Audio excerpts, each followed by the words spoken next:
Good evening. We'd like to reconvene our City of Hartford Fiscal Year 2023 recommended budget presentation of the Operations Management Budget and Government Accountability Committee. Good evening to all, to our viewing audience, and to our respective colleagues. We have today presenting our Health and Human Services Director and her team, Director Leonie Arroyo, who I can attest has worked very diligently during these past almost 2.5 years now during our pandemic.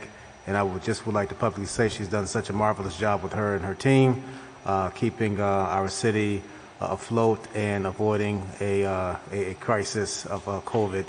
So we welcome her, and I'm joined tonight by Councilman Nick LeBron, Councilman John Gale, Councilwoman Tiana Hercules, Councilman Josh Mitchum, and I've neglected to announce myself. I am Councilman TJ Clark. I'm the majority leader and co-chair of this committee. So, Director Arroyo, you have the floor. Hello? Okay, guess it was on. Good evening, everyone. Good evening, Majority Leader and distinguished council members. It is my privilege here this evening to present this budget for the City of Hartford's Department of Health and Human Services. It is a budget which supports critical priorities and allows us to continue our work with COVID and addressing other health issues, health and human service needs within the city.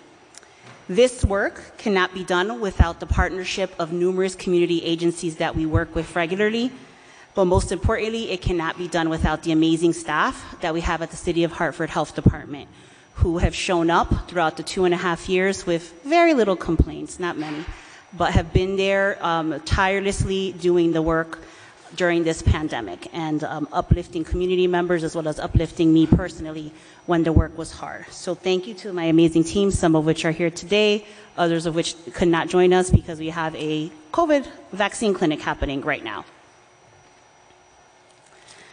So the mission of the Department of Health and Human Services is to protect the well-being of Hartford residents, promote an environment conducive to healthy lifestyles, and to prevent adverse health outcomes through needs assessment and the provision of quality services.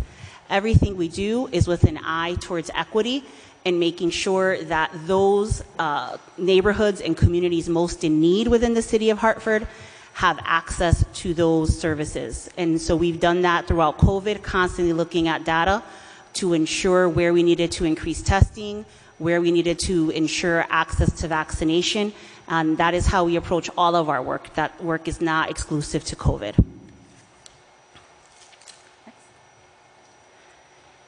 Here you'll see a department program chart. It lists all of our divisions and all of the programs under those divisions. As you can see, we have 5 programs that are exclusive, that are funded between grants and general funds. And those are in green. We have 10 programs that are funded exclusively through general funds. We have 14 programs that are funded exclusively through grants. And then I have 3 special projects. These are time-limited COVID projects. And some of that work is being supported through FEMA reimbursable expenses as well as through grants that we've received as a department. Some of those grants have been competitive. Some of those grants are formula grants by which we have to submit a work plan to be able to access the funds. Next. So our staff composition, currently we have 59 employees. That includes 7 temporary staff, 5 of which are working with us on COVID through FEMA reimbursement, and 2 that are 90-day temps as we're looking to hire those positions. So 26 reside in the City of Hartford, 33 do not reside in the City of Hartford. So it's 44% City of Hartford, just shy of 56% non-City of Hartford. If you see the race and ethnicity of our population, 33.9% identify as Hispanic, Latino, Latinx. 38.98% identify as African American, Black. 20.34% identify as Caucasian, and 6.78% identify as Asian. In terms of gender, we definitely skew female with over 72%, nearly 73% identifying as women, and then 27% identifying as men. So that is our breakdown. When we look at our leadership within the department, there are 11 positions that I consider part of the leadership team, including myself, and that breaks down between 2 black females, 3 black males, 4 Latinx females, and 2 white females. Next. So for those of you that have served on council, at least since last year, will have seen this slide. It's a slide that I always present. It is how we do our work. The field of public health has 10 essential public health services, and we aim as a department to fulfill each of those services to varying degrees based on funding and our capacity at the time. But briefly, we monitor health status, we diagnose and investigate health problems and hazards, we inform, educate, and empower the community about issues, we mobilize community partnerships to identify and solve problems, we develop policies and plans to address issues both at the individual and community level, we enforce laws and regulations, we link people to needed services, we assure a competent public health care workforce. We evaluate the effectiveness of the work and the programs that we're doing, and we do research to identify new areas that we may need to learn more about and look to find resources to bear for. So a few of our highlights. The first page is pretty much exclusively COVID. We've secured nearly $4.5 million in funding for COVID response, and most of this funding has lasted over several budget periods, so that's all together because the funding, like I said, the grant comes in, it's lasted over 2 budget periods, or one of them, one has gone through 3 budget periods, or will go through 3 budget periods. That funding does not include the amount of money that we've saved from having staffing from the CDC Foundation. So you may be aware we received upwards of 25 positions to have surge staffing during the pandemic in March of 2020. And the CDC Foundation continues to graciously provide us some positions to continue that surge capacity, primarily around contact tracing, as well as health communications through the use of social media. So currently, I believe we're about 7 positions from the high of 20-something positions that we had. And that grant that they've provided us for these staff will go through the end of July, but we're in negotiations with them to continue that for an additional 9 months as well. So that is additional staffing and additional savings that we've brought in. We've vaccinated over 3,600 individuals since the start of this fiscal year, and since the start of January 2021, when vaccination started, we have vaccinated over 14,500 individuals. The majority of those have been Hartford residents. That has hovered anywhere between 55 and 65%, depending at the time, but the majority have been Hartford residents that we've vaccinated.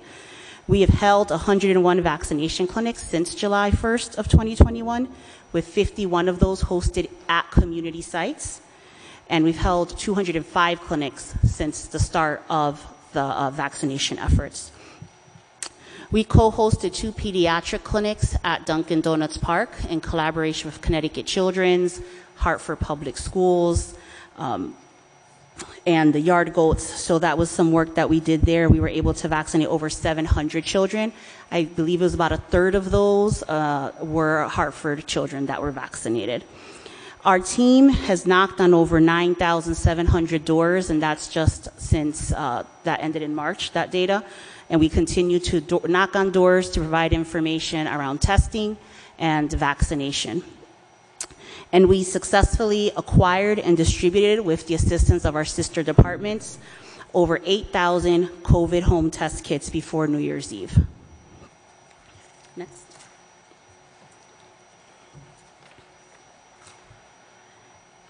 Sorry.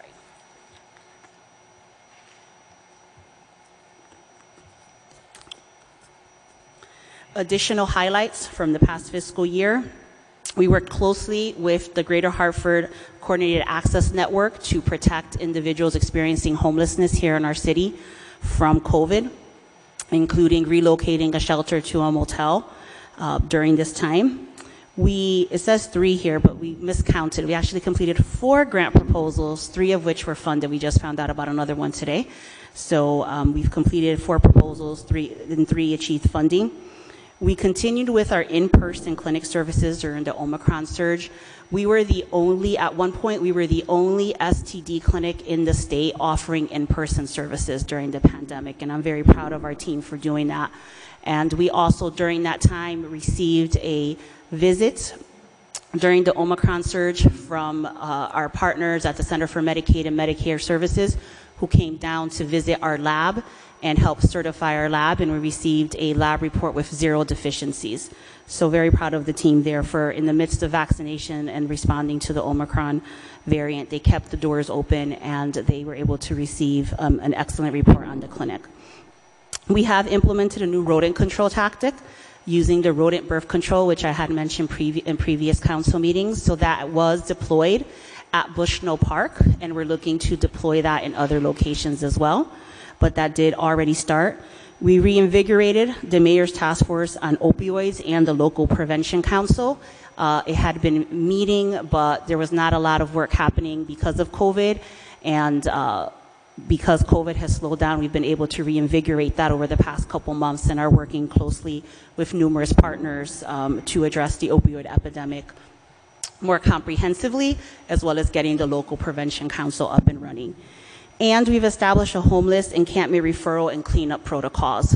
So we have been working with the mayor's office, the COO's office, to establish protocols so that staff and other employees around the city and groups that the homeless services community, as well as the city staff, can have a referral process to ensure that we're meeting the needs of our unhoused individuals experiencing homelessness and connecting them to services, and then also establishing the encampment protocol to connect people to services rather than leaving them outside.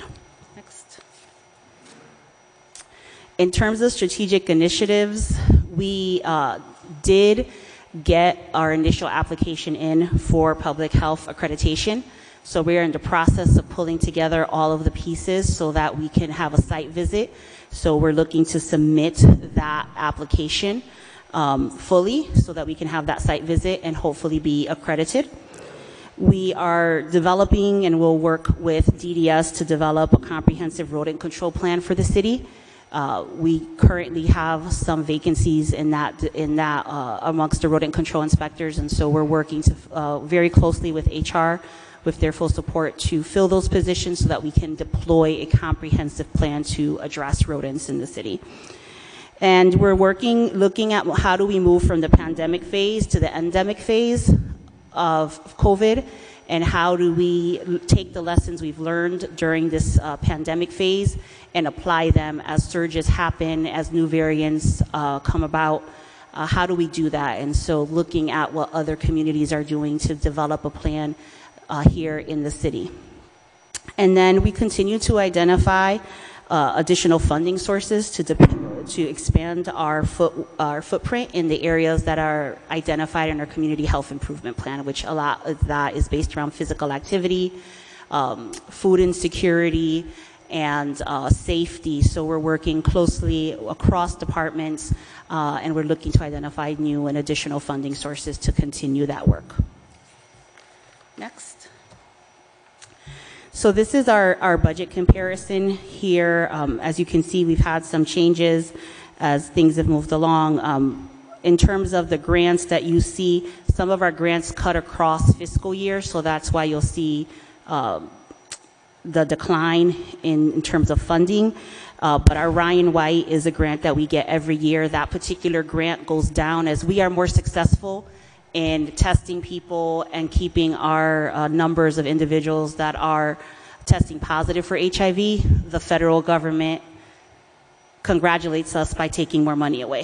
So that's why you're seeing that there. Our lead hazard grant, we have, this grant was due to end a year ago, but because of the pandemic, it's been extended, and we're working to very closely to make use of that funding over the next 6 to 9 months to expend that funding on lead hazard control, which is really our remediation program that we have, what we refer to as our lead loan program. So we'll be doing that over the next 6 to 9 months. WIC as well, they extended that grant program, and so when they extend programs, you know, money shifts a little bit.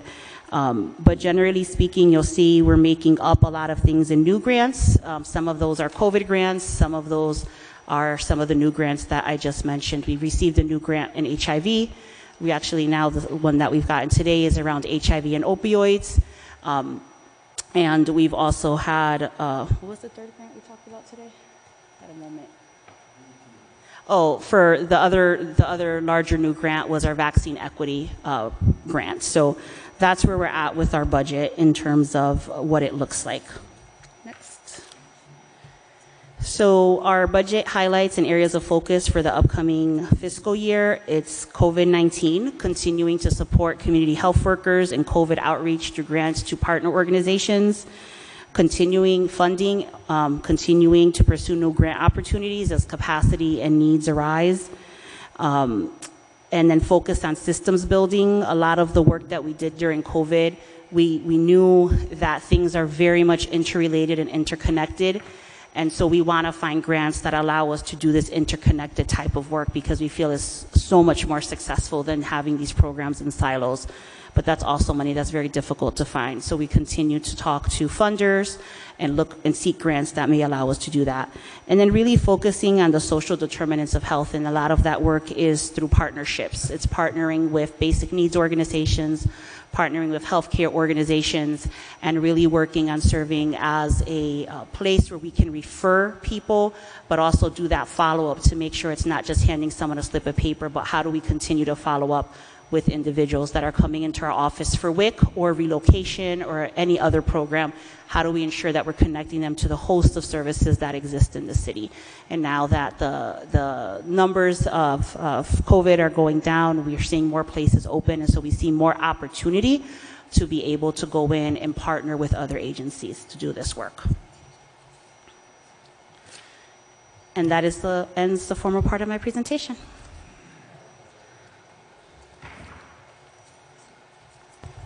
Thank you, Director Arroyo. Councilman LeBron. I know I said this on multiple occasions, but I want to again reiterate and thank you and your team for the continued leadership in our city and I think across the state. A lot of folks rely on you, and proud to say that you're, one of the leaders in terms of COVID in responses and strategies and how you operationalize. So it's been great as the chair of Health and Human Services to partner with somebody as talented as yourself. So I want to thank you for that first. The first question is, I want to also thank you for having the org chart and the staff composition. I think this is always great. It's a common denominator question that all of us on council have. So by you having that, that's less questions for you that we will have. In terms of open positions in your department, how many open positions would you say you have right now? So including our part-time positions, I know your budget book says there's 72 full-time positions, but we have also 2 part-time positions. We have 74 positions total, and we have 52 staff currently. So we have a large number of openings. Some of those openings had been filled, about 4 or 5 of them had been filled, and individuals left after a couple months because they got better paying jobs, or they got jobs that worked from home. That was sort of the thing that we were seeing. And we also had at least 2 individuals agree to come, receive their letter, sign their letter, and then decided that they didn't want to come work for us. Reasons have been varied. Personal things have arisen that have necessitated them to not take this particular job. And then, like I said, a lot of work from home has come up for people that have come to us for a little bit and then have left. And through you, Majority Leader. So just using back of the envelope math, right? Like just really high level, it seems like, and maybe about 30% of positions are unfilled. You stated a combination of folks wanting to work from home. There was also a comment, a response that you made in terms of, you know, by the time they got the job, they found other opportunities or left. Are there any other impediments in terms of hiring that you would like to share with us? I think, first of all, thank you for your Herculean effort to have, you know, 30%, you know, not being 100% full and still being able to execute on a lot of things, right? But I can imagine from a bandwidth perspective, culturally, you know, the bandwidth will be stretched with staff. And then also I think about the potentiality in executing our services if we were at 100%. So that's why I'm asking the question in terms of, besides the ones that you asked, what would be other further impediments that are stopping folks from hiring, like competitive pay, stuff like that? So, you know, we work very closely with HR, and HR has been a very valued partner of us for us during this time. I talk to other health directors across the state, and they're feeling some of the same pinch. They're not able to find staff. Many of that, you know, some pay higher than us, some pay lower than us. Many pay about what the same that we pay. They're just having a hard time finding staff. And I think it's just across the board. I'm not sure if there's anything else we can potentially do to solve that crisis, but it's not just the city of Hartford. I think it's across the state, it's private industry as well. I hear from our colleagues and other partners in the nonprofit sector that they make offers and then they get to sign letters and the person doesn't show up on the first day. So it's not something that's exclusive to us. I think everyone's still trying to tease this out in the HR world. What HR has done for us in some of the positions where we knew that the pay was not as competitive, both through the collective bargaining process that just occurred as well as through MOUs after, have sought and have been able to get increases for certain positions for us. So they have done that. We've been working with them for a long time on some of these positions. And they were able to do that through the most recent collective bargaining process. So we were able to increase our pay for our public health nurse, and now we're in the process of completing an MOU with one of the unions on some additional healthcare positions as well. Thank you for that comprehensive answer. And to you, Majority Leader, one of the things that you've helped me understand is that, you know, with pandemics, epidemics, you know, things that affect our communities, they don't stop at these imaginary borders, right? There's not like a wall that goes up. And so there needs to be shared partnerships. Can you tell me a little bit more, talk to us a little bit more on the amount of collaboration or collaborative meetings that you guys engage in? And if it's overwhelming, you don't have to list them, but just in terms of the strategies or high level collaborative opportunities you take either with the region or the state? So I would say that the biggest way to show you in terms at least of our grant funds, how much partnerships play into this, of the grant funds that we receive, over 55% of them go out in community grants to provide services. So these are grants through our HIV work, grants through our COVID work, grants through our chronic disease work. These are funds that come into us. Sometimes we hire a position, sometimes it's not enough money to hire a position, but we take those funds and we push them back out into the community. And so from the first grant that we received for COVID, which was nearly $850,000, the city of Hartford kept maybe $30,000 of that grant. So partnerships are key to our work. Oftentimes our community partners can hire faster than us.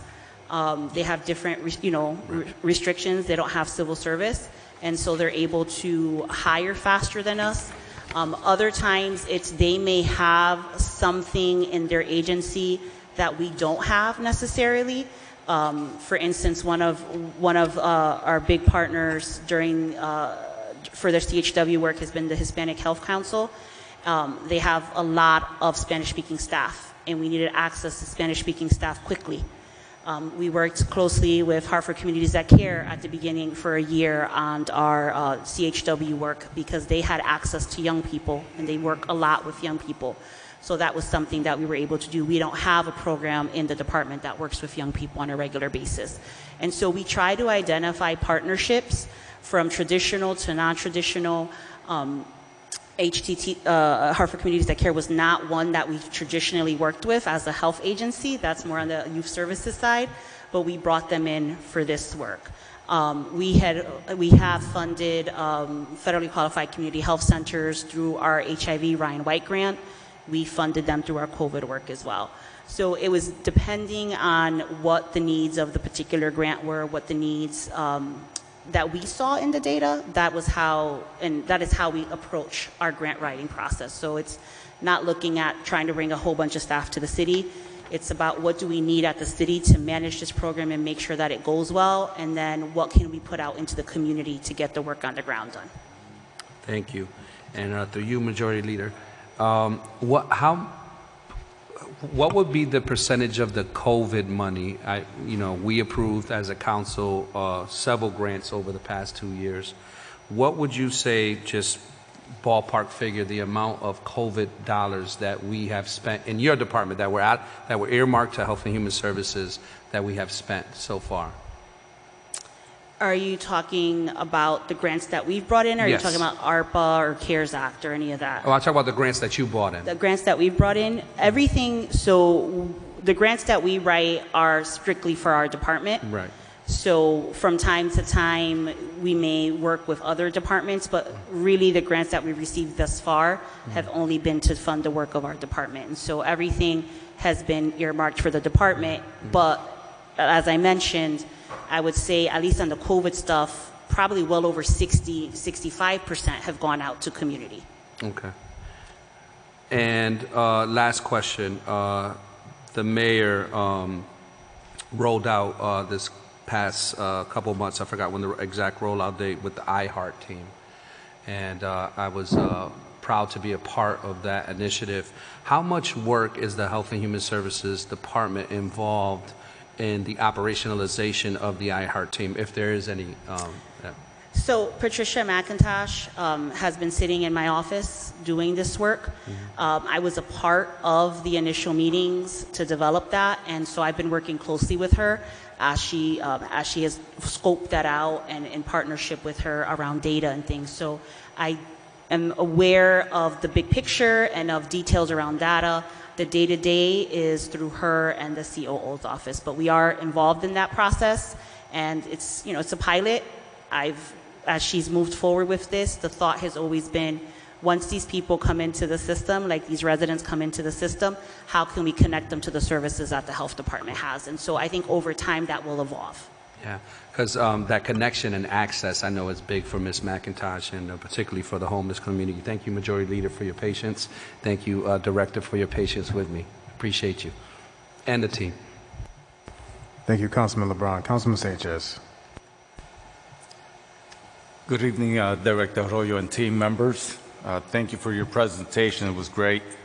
And thank you for everything that you guys have done for the last several years, especially the last several years. It's been challenging. I just have a couple of quick questions. So, Councilman LeBron asked about the total positions and vacancies. So I calculated it's 22 vacancies.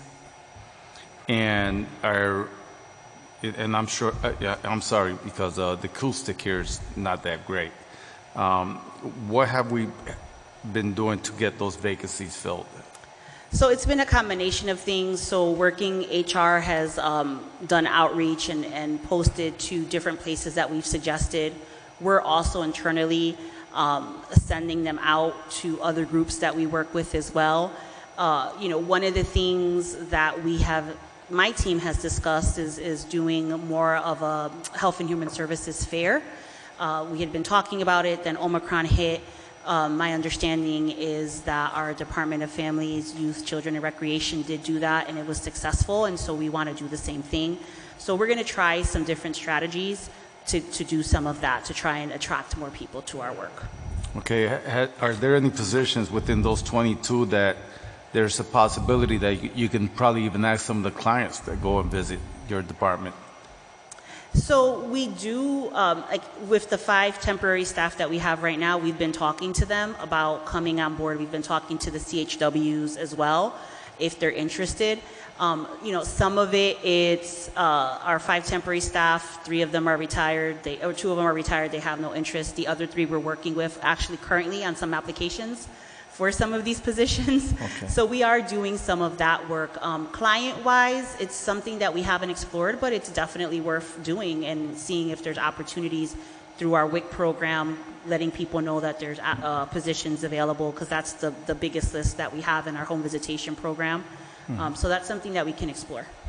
And then the blight remediation team, how active are they? So we're currently down to 1 inspector, correct? Yes, it's 1. So we had 2, that was one of the positions. We had 3, 1 left to another position, and 1 recently left. He had not even been with us. Oh no, that's rodent. How many blight do we have? 2 current? Sorry, we have 2, so we are down 1 position. They are active in going out. A lot of it has been reactive right now, so we're hoping to become more not reactive.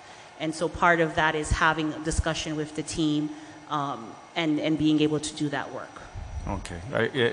And by the way, I just want to thank you for the immediate response from the emails that I've been sending and what my executive assistants has been sending to your department. I do appreciate that. The neighborhood appreciates that. And I think if you feel that you need a couple of more staff members in the remediation team or inspections, please let us know.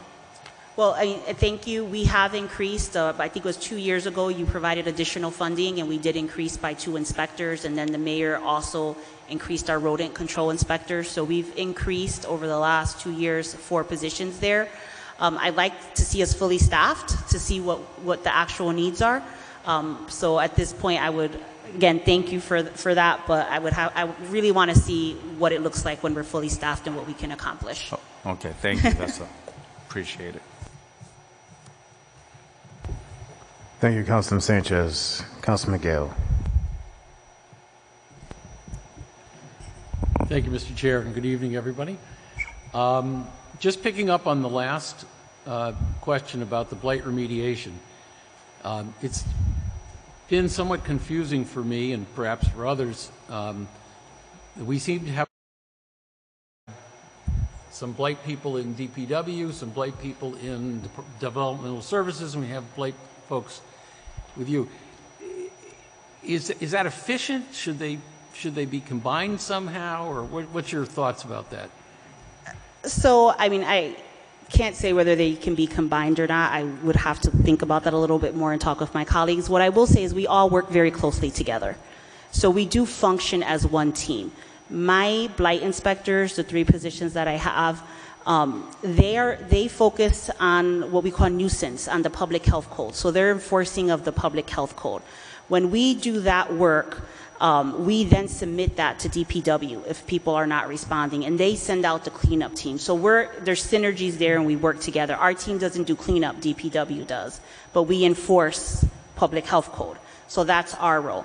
Our interaction with development services is, when their inspectors are out and they're seeing something that's related to public health code, they refer to us.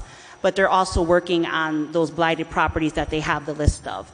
And so we work together hand in hand across all 3 departments to do this work.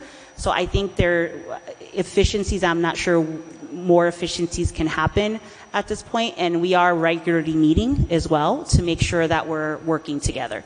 I think COVID was sort of a special situation, like our department was just slammed and it was all hands on deck, including inspectors helping on things. And so now that, again, things are sort of slowing down a little bit, we're able to get back to these regular meetings about properties and things like that. And we have our first one again next week in person, and it's the first one in a little bit other than sort of smaller groups meeting ad hoc. This is going to be the first time that all of us get together again in a room to move forward on this issue the way we were pre-pandemic.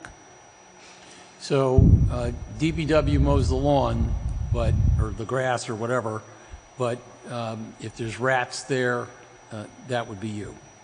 External rats come to Health and Human Services. Internal rats goes to DDS housing. Housing, okay.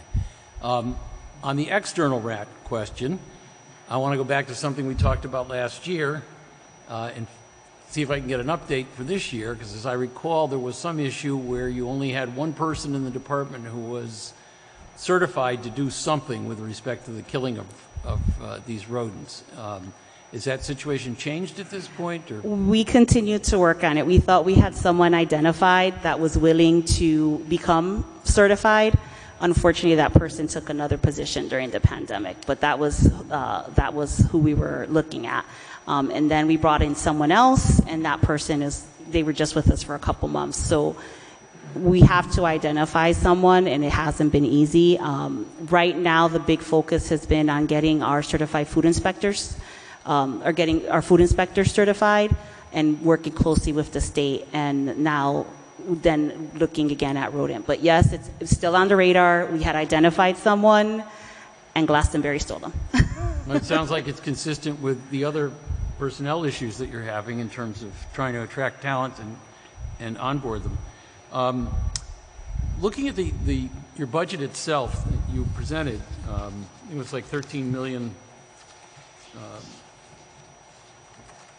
13 million, give or take, and it all told is going up slightly. But in our budget book, you're showing that last year you had 85 positions total, and this year you're going down to 72. So there's a drop of 13 positions, but there's seemingly no change in the dollars in your budget. So I'm just wondering, how do I read that? We initially thought we were going to bring on many nurses and many individuals to come and do clinics and run COVID.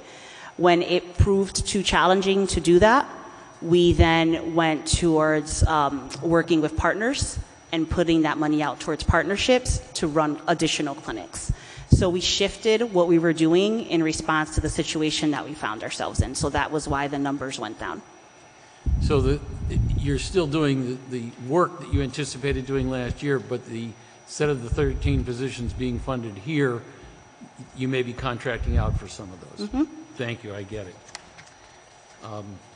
And I think I had one more question here. Oh, just in trying to read these charts, and thank you, by the way, just thank you for all the statistics that are in the budget book, how many inspections have been done, how many licenses, all of that stuff. I think that's very important information for us to have. But in trying to read it, I'm looking at the inspections for food service establishments, and you provide us with percentages. So it says, for instance, Class 1 percentage of inspections is 147%, and it says one is required per year. So do I take that to mean that you're doing more than one inspection per year on average for the Class 1 establishments? So during COVID, in some instances, we were. So remember, like during COVID, if we were getting complaints, we were going back out. So yes, there were certain establishments that we were doing more at, ensuring that they were following COVID rules and making sure that they were up to date. So yes. Thank you very much. That's all I have, Mr. Chair. Thank you, Councilman Gale. Councilwoman Hercules. Thank you, through you, Mr. Chair. Thank you, Director Arroyo and your team. I echo the sentiments of my council colleagues about your leadership and diligence, particularly through the public health crisis that we are trying to come out of. I just had a couple of quick questions. With respect to food security, you mentioned that as obviously one of the priority areas, and I'm interested to know a little bit more about your strategies around that, and also outreach and marketing around any of the priority areas for preventable disease. If you could talk a little bit about that, and particularly how much of the budget is allocated to outreach and marketing. So there's not a lot of the budget that's allocated to outreach and marketing. We have a very active WIC program with over 5,000 women that are a part of the program. So that is our main work around food insecurity. We have discussed, and COVID had put a wrench in those plans, but I'm hoping that in the upcoming year we'll be able to do this, partnering with the village and VITA and that work around informing families whether they're eligible for WIC and they're not accessing those services, and actually having on-site nutritionists to be able to enroll people in WIC as they're doing their taxes. So that's one thing we've looked at, and again, pandemic derailed that, but we're looking at bringing that back. We are partnering with Head Start to reach families as well. So there are a number of things we're doing around WIC. And then the second thing that we're looking at and have discussed is our relocation program. Oftentimes we have families come into the relocation program, and in the past it was sort of like, these are the services you're offered, here's your referral, all right, find an apartment type situation, like let's get you situated. And that was just because there was a capacity issue there to do more. But we have been able to bring on a social worker too. And so we're hoping now that if someone comes in for relocation, if they can qualify, like training that individual, we're actually doing interviews for that position soon, but to be able to train that individual on what does it take to qualify for WIC, what does it take to qualify for food stamps, and then be able to provide that information, because what we often see is folks are not accessing the benefits that they may be eligible for that could help them in finding housing in terms of increasing the amount of money that they may have available for housing. And so we've talked about that internally, and as WIC starts seeing clients in person again, which probably will look like October because the federal government has allowed us to do phone, and we've seen our participation go up because we're doing phone versus in-person visits. But as that happens, we'll start being able to do more of that work and working with the team to even incorporate that into the phone calls. Great, thank you for explaining that. We had a great opportunity to talk, and one of the things that always impresses me about health departments is the way you leverage and collect data, public health data. And so I'm curious, when we think about housing code and health code violations and health outcomes, have there been any studies or any data that you have that correlates, properties where there are many housing code violations and then poor health outcomes for the residents that live in those properties? So we don't have access to data at that level. What I will say is just, knowledge of health conditions tied to housing helped influence the rewrite of the housing code. That was part of the work on lead, came up in conversation, and having these, being able to do these risk assessments came up from my experience having lived in Maryland for 10 years, that this was something that was done to protect children. And so we were able to take that and being able to bring that into the housing code. The latest data from the state shows, we're number 4 in terms of lead poisoned children, even if, as they just brought down the level, but we were like number 1 for many years. And so we've, over time, have come down. And that's because of the work that we've done with our lead loan program, the work that DDS is doing with their loan program as well. And I think with this new housing risk assessment work that will happen with DDS, we can bring that down even lower.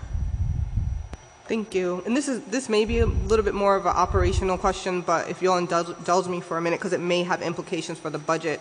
When we think about efficiencies and utilizing some of our internal operations, so like MHIS. So I'm curious about the process when, your department gets a housing code inquiry or a complaint. How is that information shared across those those departments that you listed that are part of the blight team? And I'm just trying to identify if there may be some more efficiencies that could be developed in that and sharing that information and how the workflow goes, and if MHIS is at all a part of that process, because they collect a lot of data too. So MHIS is definitely a part of that process, and what we're using is 311. So 311, when the call comes in, or even if I get an email, because I get emails all the time around housing code, and that's not our purview, but in other communities it is under health. And so the state will filter information to us. As soon as I get that email, I will email the pertinent departments, but I also send it to 311.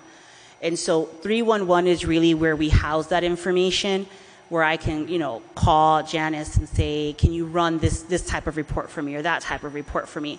And because of that, and as we're doing all of this new work, there's going to be a move. We're working with MHIS very closely to move to Acela for some other things as well. So I think it's going to allow us to take up some of those efficiencies that we saw from the work through 311 into some of the permitting work. So for instance, if you're looking for a food service license from the city of Hartford, if it's a new location, it has to go through zoning, it has to go through DDS. Like, there's lots of work that has to happen.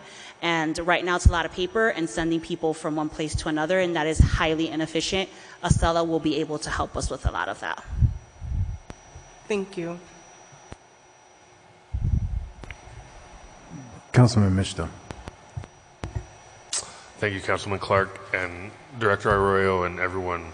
I repeat what everyone said. Like, in the hardest of conditions, I think you all have just been absolutely on top of your game. I think you've done us proud as a city.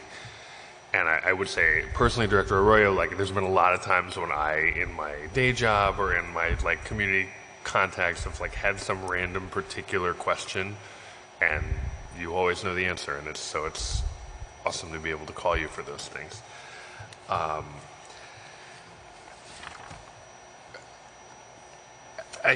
You listed one of the highlights of the year as Reinvigorated, the task force on opioids. I remember when that sort of jumped to the fore through tragedy. Where do we stand with that now, both just in progress and how does that fit into your budget? So we have grant funding to continue that work, and I'm actually carrying a grant in my bag right now because I'm sketching out what the next grant's going to look like. But we have grant funding to continue that work. I just received notification today from the state that there's we're sitting on additional funding. All of those that have been funded by the state are sitting on some funding. They're going to roll that over, so we're able to continue that work. In terms of why, that work had been ongoing, but obviously that tragic incident has raised it back up to the forefront for us. The local prevention council was not something that we really used here in the city of Hartford, but other communities throughout the state really used them. And so we have brought that group together to focus on that prevention piece, particularly amongst young children and children. And so they recently held, the local prevention council, a training for out of school time providers. I don't have data on the attendance, but I will get that. So we're trying to do that work in terms of alerting parents. We held the prescription drug take back day, where I think it was over 65 pounds of prescription drugs that were recovered. And so we're looking at how do we do more education around this issue. And there's been a lot of work, I will say, on, the tertiary prevention. People are already, have substance use disorder or are using substances, and we're trying to keep them alive to get them into treatment, and we need to continue that work. And there are a lot of people that are frankly much more well-positioned than the city of Hartford to do that work. So we want to support that work when we can. But I'm also very interested in looking in primary prevention and how do we work with parents to identify what is happening in their children's lives, to become involved, particularly at those critical junctures of their life. I think oftentimes parents are very, very involved when kids are young, and then they get a little older and it's a little more hands-off, and that's exactly the time where we need to be more hands-on. But how do you do that? How do you communicate with your child so that we can really focus on the prevention piece? And so that's a lot of the work that I'll be looking at over the next couple months for funding and partnerships with other agencies to be able to do that. But there are definitely other groups that are better positioned to do the actual work on the ground. I think what we're positioned to do is bring people together and to create community, create conversations, and do kind of like what we did for COVID, bring a lot of different players together to work together. And so that's what I really want to leverage. Thank you. This is actually the end part of your answer follows into my next question. You talked about the homeless encampment cleanup protocol, and that is another area where maybe there's a lot of sort of more specific agencies that are, not cleanup, but like homeless services broadly. But I know that the question of homeless encampments or people sleeping outside has continued to grow. I know, especially in my neighborhood in Parkville around the fast track station, and it's a point, and it's sort of an overlap of people who are experiencing homelessness and people who are maybe not fully experiencing homelessness but are dealing with drug addiction. And I just wonder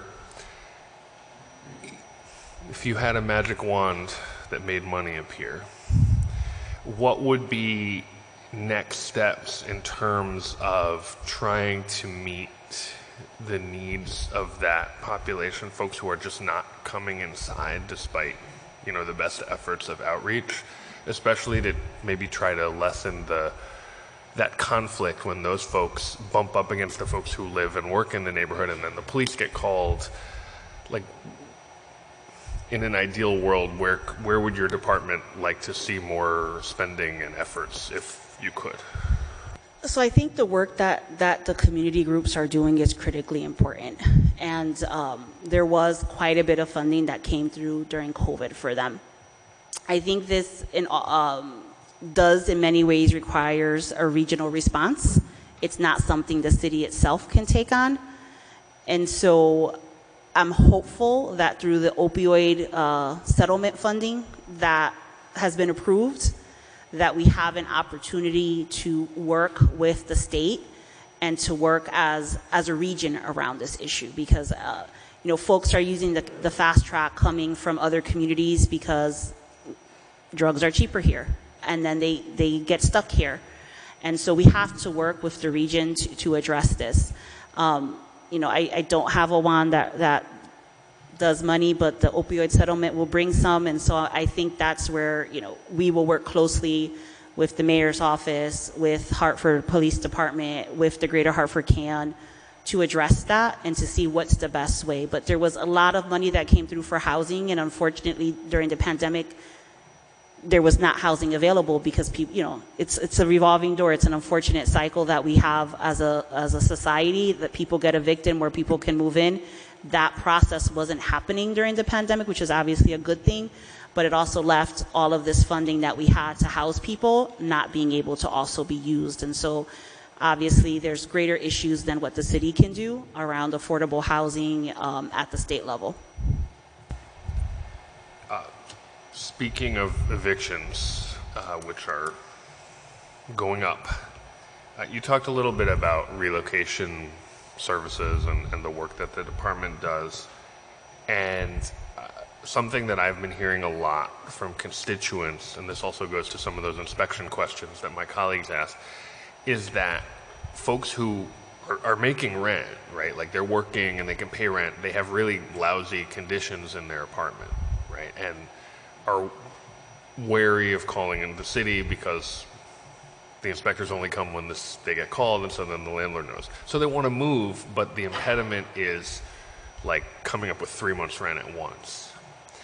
And so I guess my question, I don't know if you have a sense of how often that is the barrier, but as you encounter families in relocation in that crisis, like how often, if you know, is that the barrier, and like what resources, if any, are available? Not for like when the state paid, you know, up to 12 grand in back rent, but like people who need 3 grand, 5 grand, and then they could keep it moving.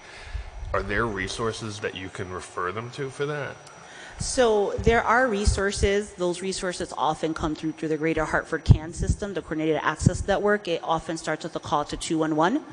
If you're someone who is, you know, well, I'm sorry, let me take this a step back. You're talking about security deposits.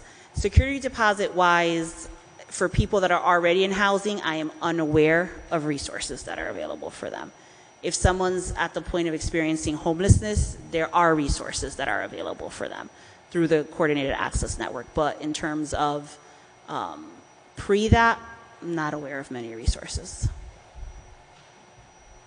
Is it a, I mean, I guess, is it a problem that you see? And I don't know if you would ever touch it, like, because they haven't come to you yet. So I don't know if you see that issue of people sort of stuck in bad housing or bad situations because they know they can't move. So it's not that I'm aware of, no. I think, you know, the stories that have hit the paper around folks that have vouchers and project-based housing that we've addressed, that we've worked with DDS closely on, I think in those conditions that has come up in those ways, but most of those don't go through relocation, right? So I think it's come up there, but through the relocation program itself, it's not something that has risen to the top that staff has brought to me as an issue. Turning then to, and I promise I'm almost done. That you mentioned that your hope is to switch from a reactive model for the blight inspectors to an active model, which I assume what that means is, like, instead of only responding to calls, being sort of out on patrol, as it were. What is that a capacity issue mostly? Well, we haven't been fully staffed at the same time for a long period of time. So it's a capacity issue in that we don't have all the staffing because people are coming and going, particularly over these last 2.5 years. So it's staffing from that perspective, not necessarily a number of positions. And as I mentioned to Councilman Sanchez, I want to see how we look fully staffed to determine if, hey, we could do X amount more if we had another position. So I can't answer that question right now with any real sort of confidence. Fair enough. What about, as much as you have a sense, right, because it seems like your blight inspectors and other folks are sort of have this glancing contact with the housing code enforcement, who are not at full capacity, and even at full capacity aren't very many for what they have to do. Do you have a sense, again, from that contact, whether they, like, does their lack of capacity rub off on you and your department anyway, if that makes sense? Like, do you see that problem? I don't see that as a problem. I mean, we work closely with housing, so oftentimes if we get a rodent complaint, and sometimes I'll get the rodent complaint for interior rodents, which should go to housing. It comes to me. I will send it to DDS and 311. And even though it doesn't apply to us, I will get my person on this as well and say, hey, this sounds like this needs to be something joint. So there's a lot of work that we do together. But I wouldn't necessarily say, or that I'm aware of, their lack of capacity is hindering our capacity at this time. And they give us referrals too. So if they're out and they're doing a housing code enforcement inspection and they see conditions in the exterior, they let us know.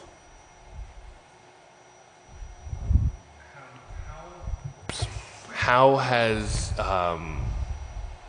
actually, I'm jumping back a little, but you talked about the fact that a lot of folks who are experiencing homelessness are coming from other towns, and that's, you mentioned in one of your answers to somebody that's sort of a regional problem. How has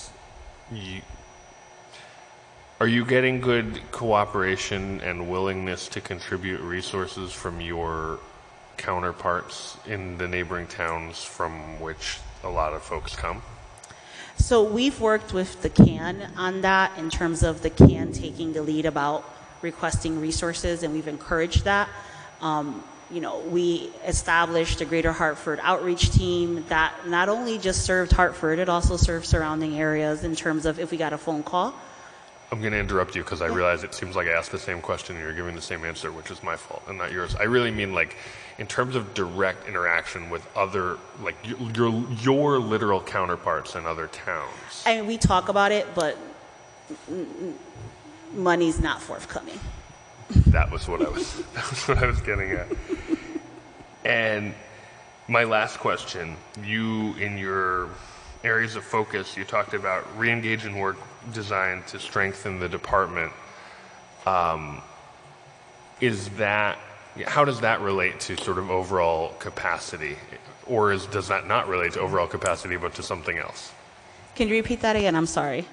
What section? At the, I think it's the very end, the last slide that's not thank you. Okay, areas focus, sorry. I see you it. said focus on systems building, re-engage in work designed to strengthen the department. is when you say strengthen the department, is that like identify whether you want to expand capacity, or like what does that mean? So for us, it's about policies and procedures.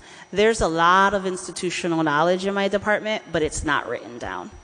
And so I need it written down because, as I tell my team, when COVID struck, if something were to happen to one of us, it needs to be known. Someone needs to be able to pick. They're never going to be you, right? They're never going to be you, but someone needs to be able to pick up. And I think every department across the city will say, we're not very deep. And so we're trying to create that deepness by doing strategy, by doing policies and procedures. And so that is a way. I want to make sure, like when we're talking about relocation and WIC, that is something that strengthens the department because we're working together, but it also assists the community. And the same thing to what Councilman Gale mentioned, we have one person that was able to do this, and so we couldn't apply. We need to have other people that can apply, or other people identified in the city that we can tap into when we run into that situation again. And so those are things that strengthening the department internally to be able to provide better services externally to community residents. Got you. Thank you. Thanks to all of you.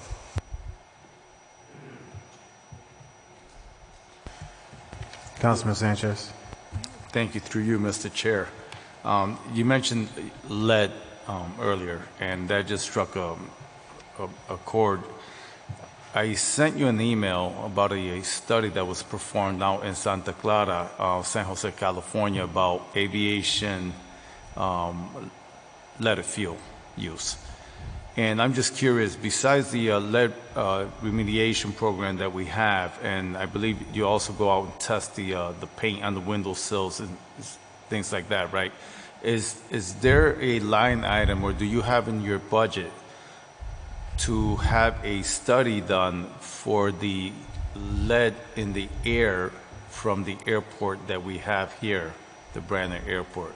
Or has the study been done already? So we don't have a line item, but we work closely with MHIS. They have acquired air quality monitors. And so right when we were hitting Omicron, we had a conversation like right before Omicron about where to place them. The South End was definitely a place that we wanted to place them, particularly because of the incinerator and other things that are in that area. So we are looking at placing those, and so I'll be re-establishing that conversation with MHIS so that we can get these air quality monitors on poles and be able to capture that data. And I'm not sure if lead in the air is one of them. It potentially could be, but most of what we think about is around asthma and particulate matter. And so that's often related to incinerators and highways and things like that. So I can ask if it does measure lead as well. Okay, yes. If you can let this council, this body know via email, because according to the study, when they had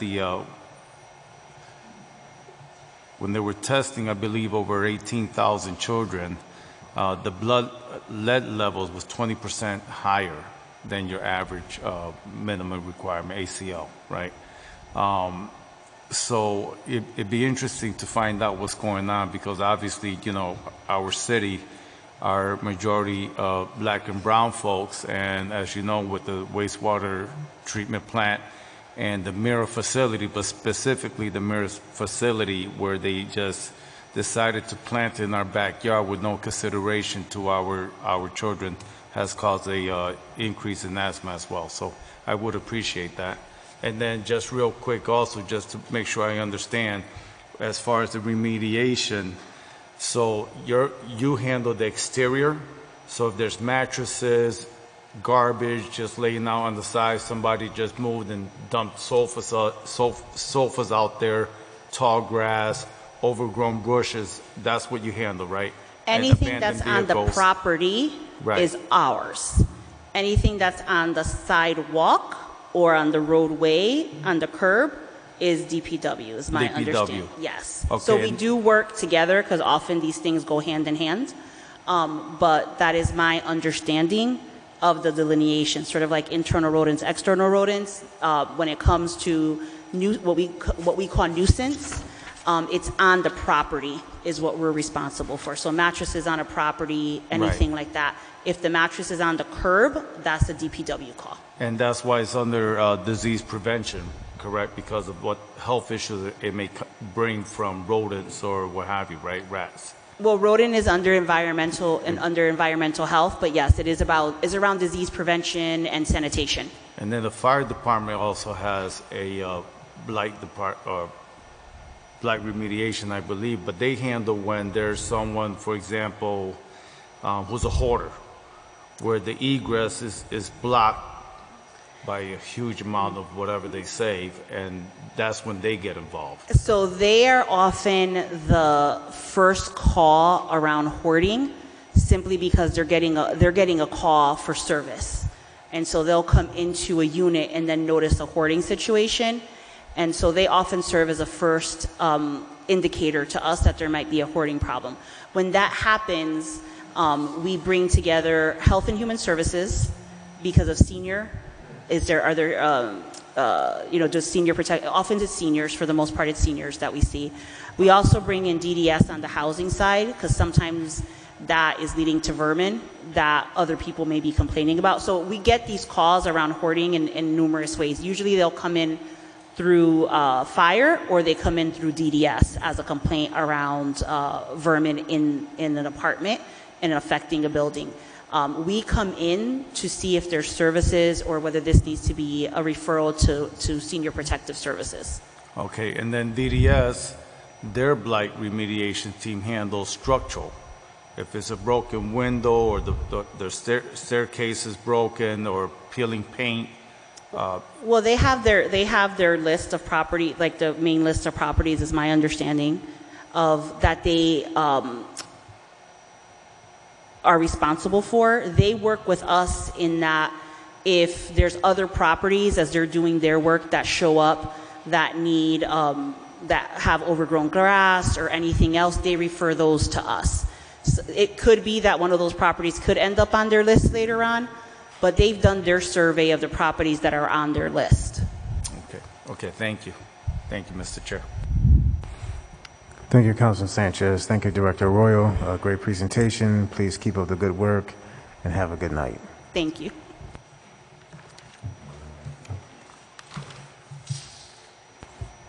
We'll have a 5-minute break to prepare for our next department, which is Internal Audit.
We will reconvene from recess.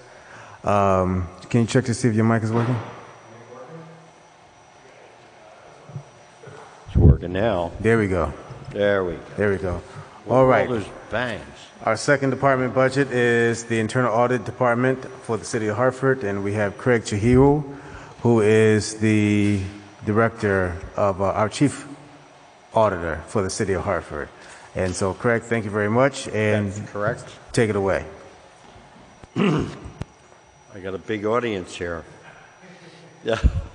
TJ's very familiar with the Internal Audit Department. How familiar are you with the Internal Audit Department?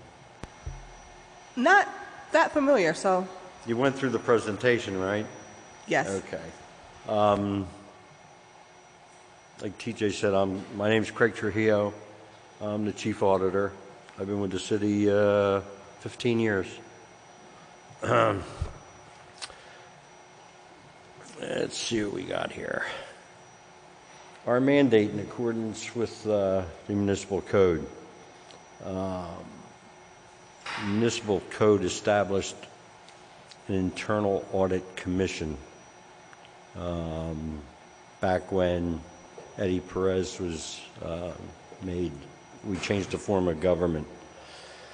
And the audit commission is who I report to, maintains my independence.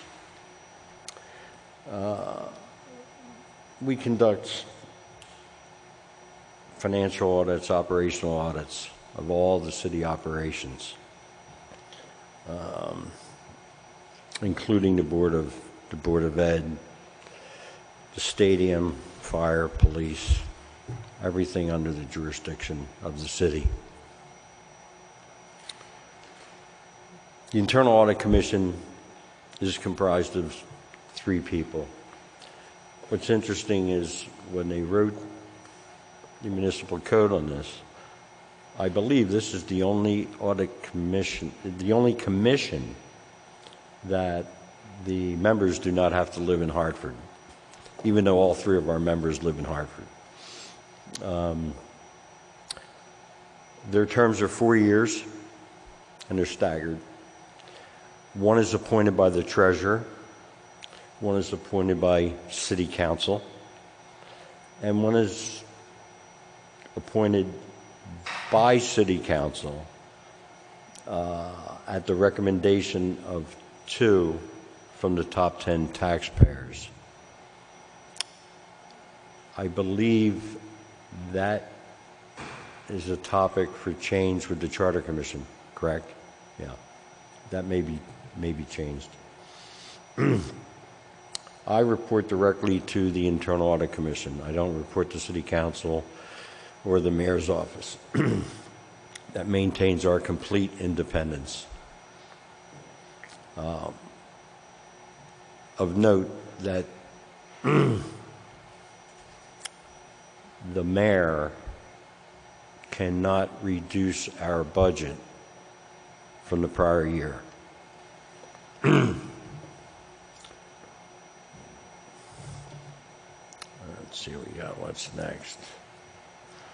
Our areas of responsibility of all the City of Hartford operations, the public school systems, parking authority, libraries, the MRF, grants, programs, agencies, baseball stadium, everything you can think of.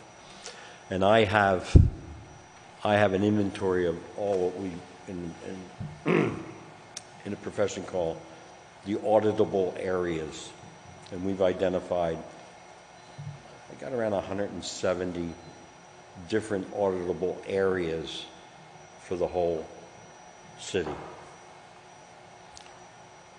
And I rank them 1, 2s, and 3s, high, mediums, and lows. For example, the tax department would be a 1. This is the nature of the revenue produced out of the tax department, and the assessor's office also.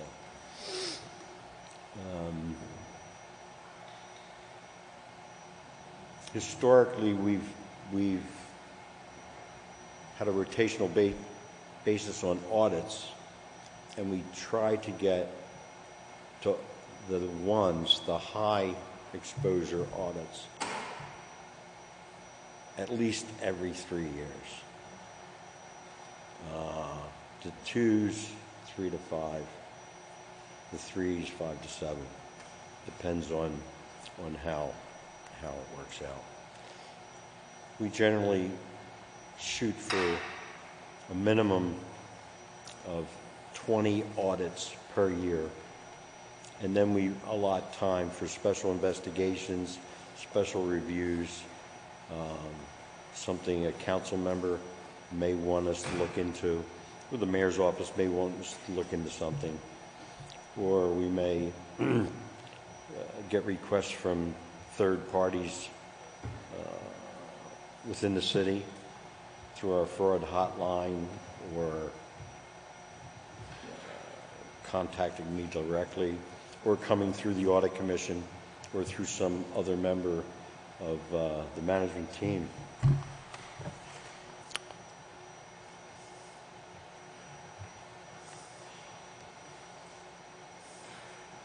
Our mission statement, I assume you read the mission statement, for independent audit, objective audits, reviews, special investigations, management consulting, operation, financial systems, the whole ball of wax. We try and carry out continuous quality improvements through the audits, and if we have special requests to look at a specific process or an operation, to streamline it, to promote operational efficiencies, in mind always safeguarding our assets. So we don't want to streamline too much that puts our assets at risk, or the risk of misappropriation or anything else.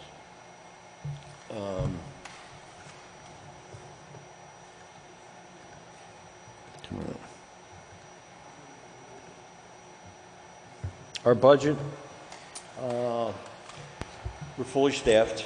I'm sorry to interrupt. Could you work a little closer to the mic? It's a little hard to hear you.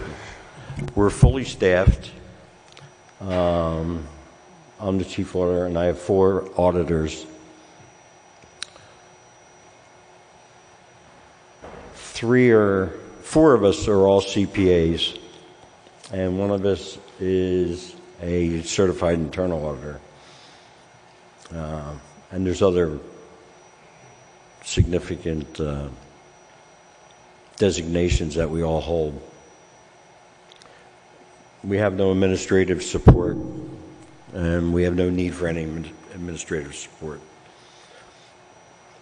Our budget, our recommended budget for this year is $523,192, 2.6% increase, and it's all in the payroll area through contractual increases. The auditors are all in the union in HPA, except me. And there's also money in the budget to bring my position salary up to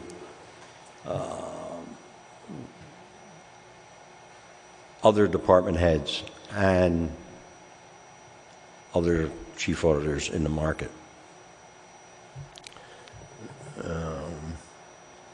While we're on the employees, did you get the demographics that you requested? M&B did not attach it, but I do have it for you. I'll do it off the top of my head.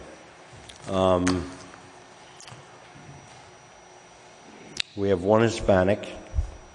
We have 1 Jamaican black. We have 1 Asian, 1 Caucasian woman, and 1 Caucasian man. So we have a pretty diversified group there. Of the 5 of us, 1 of us lives in Hartford. One of my staff auditors lives in Hartford.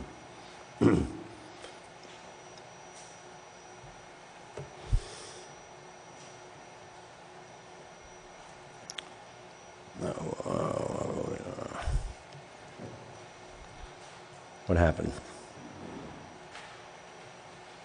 Where'd it go?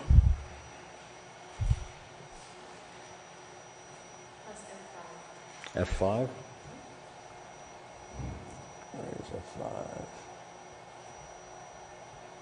Nope. Oh, there it is.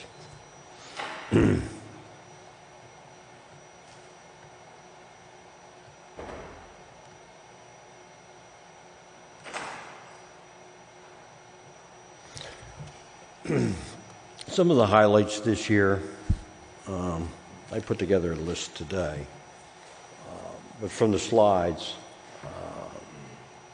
we've made several improvements, recommendations to improve policies, procedures, internal controls. We did a special review of the COVID relief fund and all the controls over that for the spending of those funds.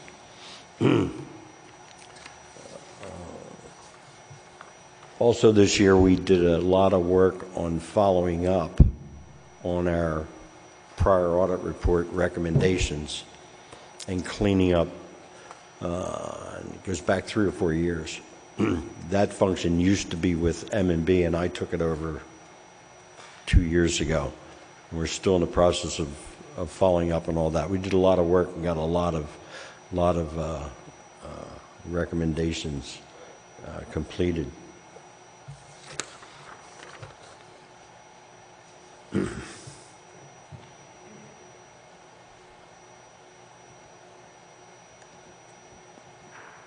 I wanted to go up one.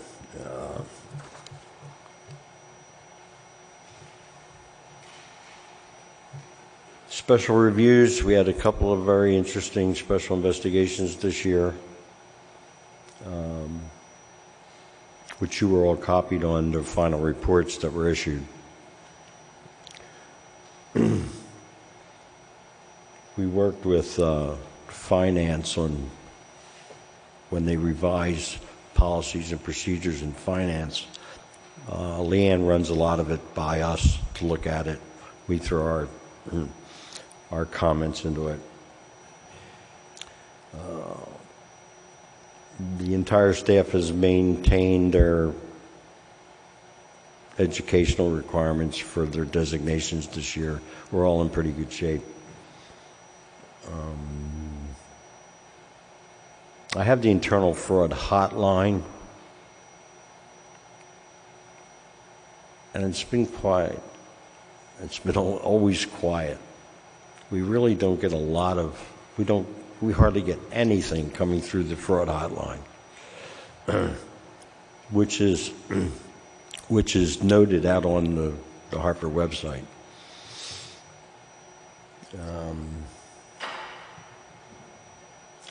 And we effectively, with the pandemic, we have developed a good work-at-home balance between coming in the office and working from home remotely, and that's worked out fairly well.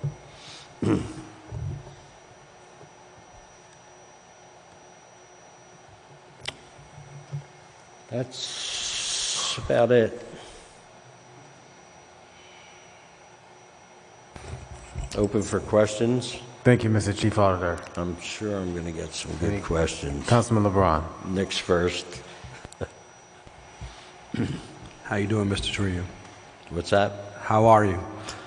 Doesn't get any better, Nick. Doesn't get any better. All right, great. So I apologize because you probably went over this when I had to step away, but independent, so meaning your office doesn't report to anyone? What's that? So in terms of your independence, one of your bullet point listings here is that your department doesn't report to anyone? No one in the city. We don't report to the mayor's office.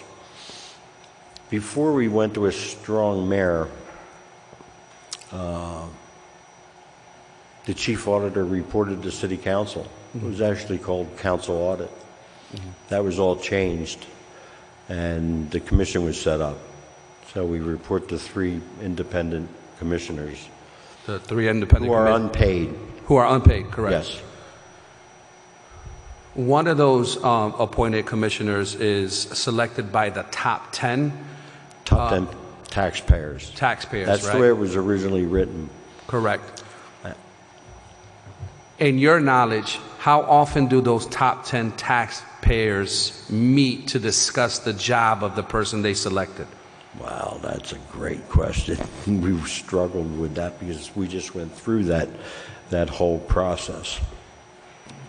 When Oz Griebold was around, Oz coordinated a lot of that. That was not done since he left that position.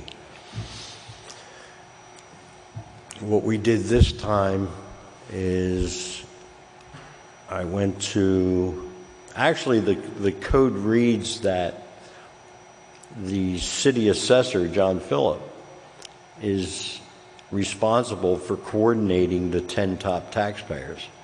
He has that at his fingertips for the assessments. I went to John and we worked with a woman, I forget her name, that deals with a lot of the large taxpayers. I forget the name of the organization. And we coordinated it through them. And when you think about it, if you take, let's take the Hartford. No one at the Hartford would have any idea that they're responsible for recommending an audit commissioner. That's been the big problem. Who do you go to in these top 10 companies? So I put out there, let's go to the chief financial officers first. They work with the outside auditors. They're familiar with internal audit. They would be somewhat qualified. At the end of the day, and it was a long process, we finally got 2 candidates from them. One was the existing commissioner whose term expired 6 or 7 years ago. So we didn't have to go through this process.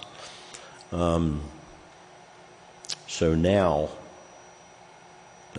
we're through that. We don't have to go through it for another 3 years. And there's a proposal in the Charter Commission to change that from the top 10 taxpayers. I don't have all the specifics on it, but I was talking with Bruce Rubenstein, the chairman of the commission, who was also on the Charter Commission. So that's currently being discussed with the commission on how to streamline that and make it a little easier to recruit a commissioner. Majority Leader, I'm just going to unpack this a little bit more, move the leaves away, if you will. Can you speak up a little louder? Oh, okay. Majority Leader, through you. I just want to unpack this a little bit more and move the leaves away in regards to this top 10 placement. I just want to say that, I mean, this can continue a little longer than expected. I want to keep this to more budget-related questions. Sure. Because this, to the point the Chief Auditor made, this is being discussed at Charter Review Commission. I think I know exactly where you're trying to go. Just keep in mind, from the top 10 taxpayer selections, the council did have 2 finalists that we actually appointed. And one, I would say, for full transparency, was one that I actually recommended. So if it could be just kept to budget-related questions, I would appreciate that. Sure. Okay. Agreed. I agree with you, sir. So I'll just make a statement in regards to this top 10 taxpayer situation. So 1/3 of the oversight of your office is done by the top 10 taxpayers. And I think when we talk about our departments, we talk about accountability, and we talk about the objective understanding or the perception of an objective understanding of accountability. To me, I just think, without diving too deep, that this needs to be revisited. either by actively and intentionally finding a process that comes up with someone who can do the job or needs to be revisited in its entirety. That's the statement. The last question I have, in your opinion, Mr. Trujillo, in comparison to other municipalities, is the chief financial officer reporting to a chief operating officer, or do they operate independently, in your opinion? You said the chief financial officer. Correct, like on an org chart, just on a simple org chart, right? In other municipalities, in comparison, maybe cities such as Hartford and Connecticut, let's say Waterbury, New Haven. We're not talking about me. We're talking about a chief financial officer, who they should report to. Yes. I've always maintained the position from a corporate standpoint. I worked for Cigna Corporation for 22 years and the Phoenix for 7 years. The chief financial officer in major corporations generally reports to the audit committee, functionally. Administratively, he generally reports to the CEO, administratively. But functionally to the audit committee. Thank you very much. Thank you, Majority Leader. And I'll throw my 2 cents in here. I've always taken a position that the finance director position in the city, I think it's been sort of downplayed. That's a very, very important position, which we all know. And it's always reported to the mayor directly. And then under the prior administration, he brought in a CFO, COO. And that's not where Leanne should be reporting. She should report directly to the mayor. That's my position, but. Thank you. Thank you, Councilman LeBron. Councilman Gale. I actually have no questions for you, but a quick comment for Councilman LeBron, because I'm on the Charter Revision Commission, and the question that you've raised, as Craig mentioned, is in front of Charter Revision in terms of changing the one appointment from the top 10 taxpayers to same concept, 2 names submitted to council, but the 2 names would come from Metro Alliance as opposed to the top 10 taxpayers. So if you have any other thoughts about that, your representative on Charter Revision is sitting right here. You're welcome to lobby me. The most handsome representative. Yeah.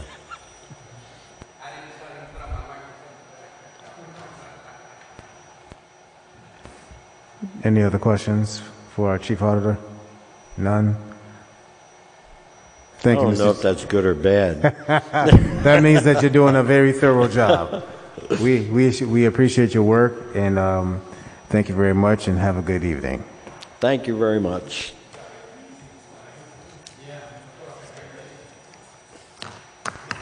All right, we will stand in recess once again once the Human Resources Department gets their presentation in order.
All right, we will reconvene. We have our final department for the night, which is the Department of Human Resources. We have the Director of Human Resources, Marlene Fleeting, our Assistant Director, Deb Carabillo, and Rich, I always get his name mixed up, my man Rich, our Director of HR Benefits. And so with that said, Director Fleeting, please, you have the floor.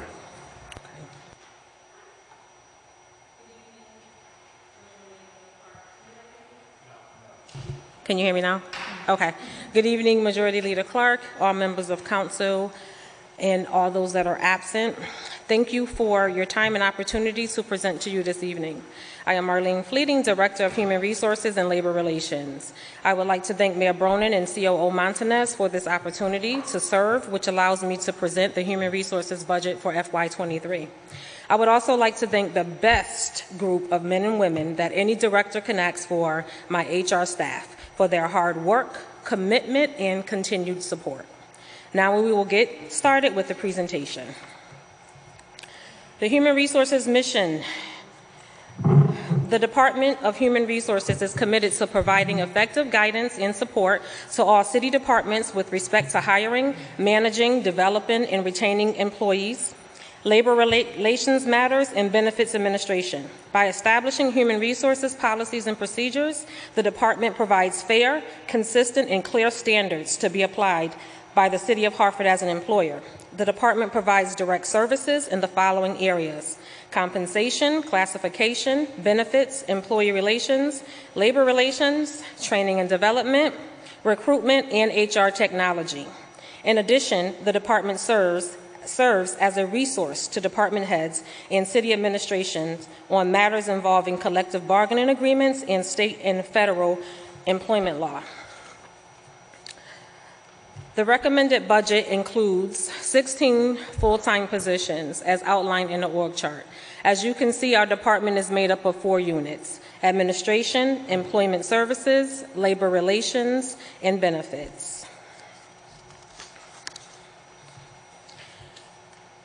This slide represents the composition of our current permanent staff. Now I would like to share some highlights of our FY22.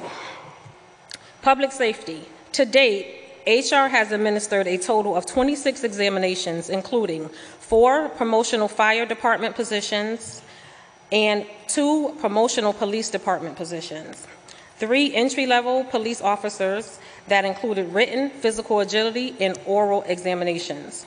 Emergency services dispatchers and supervisors testing, with anticipated hiring this fiscal year to address critical staffing needs.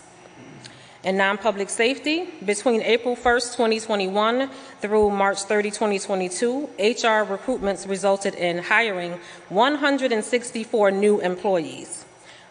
We also promoted 125 city employees.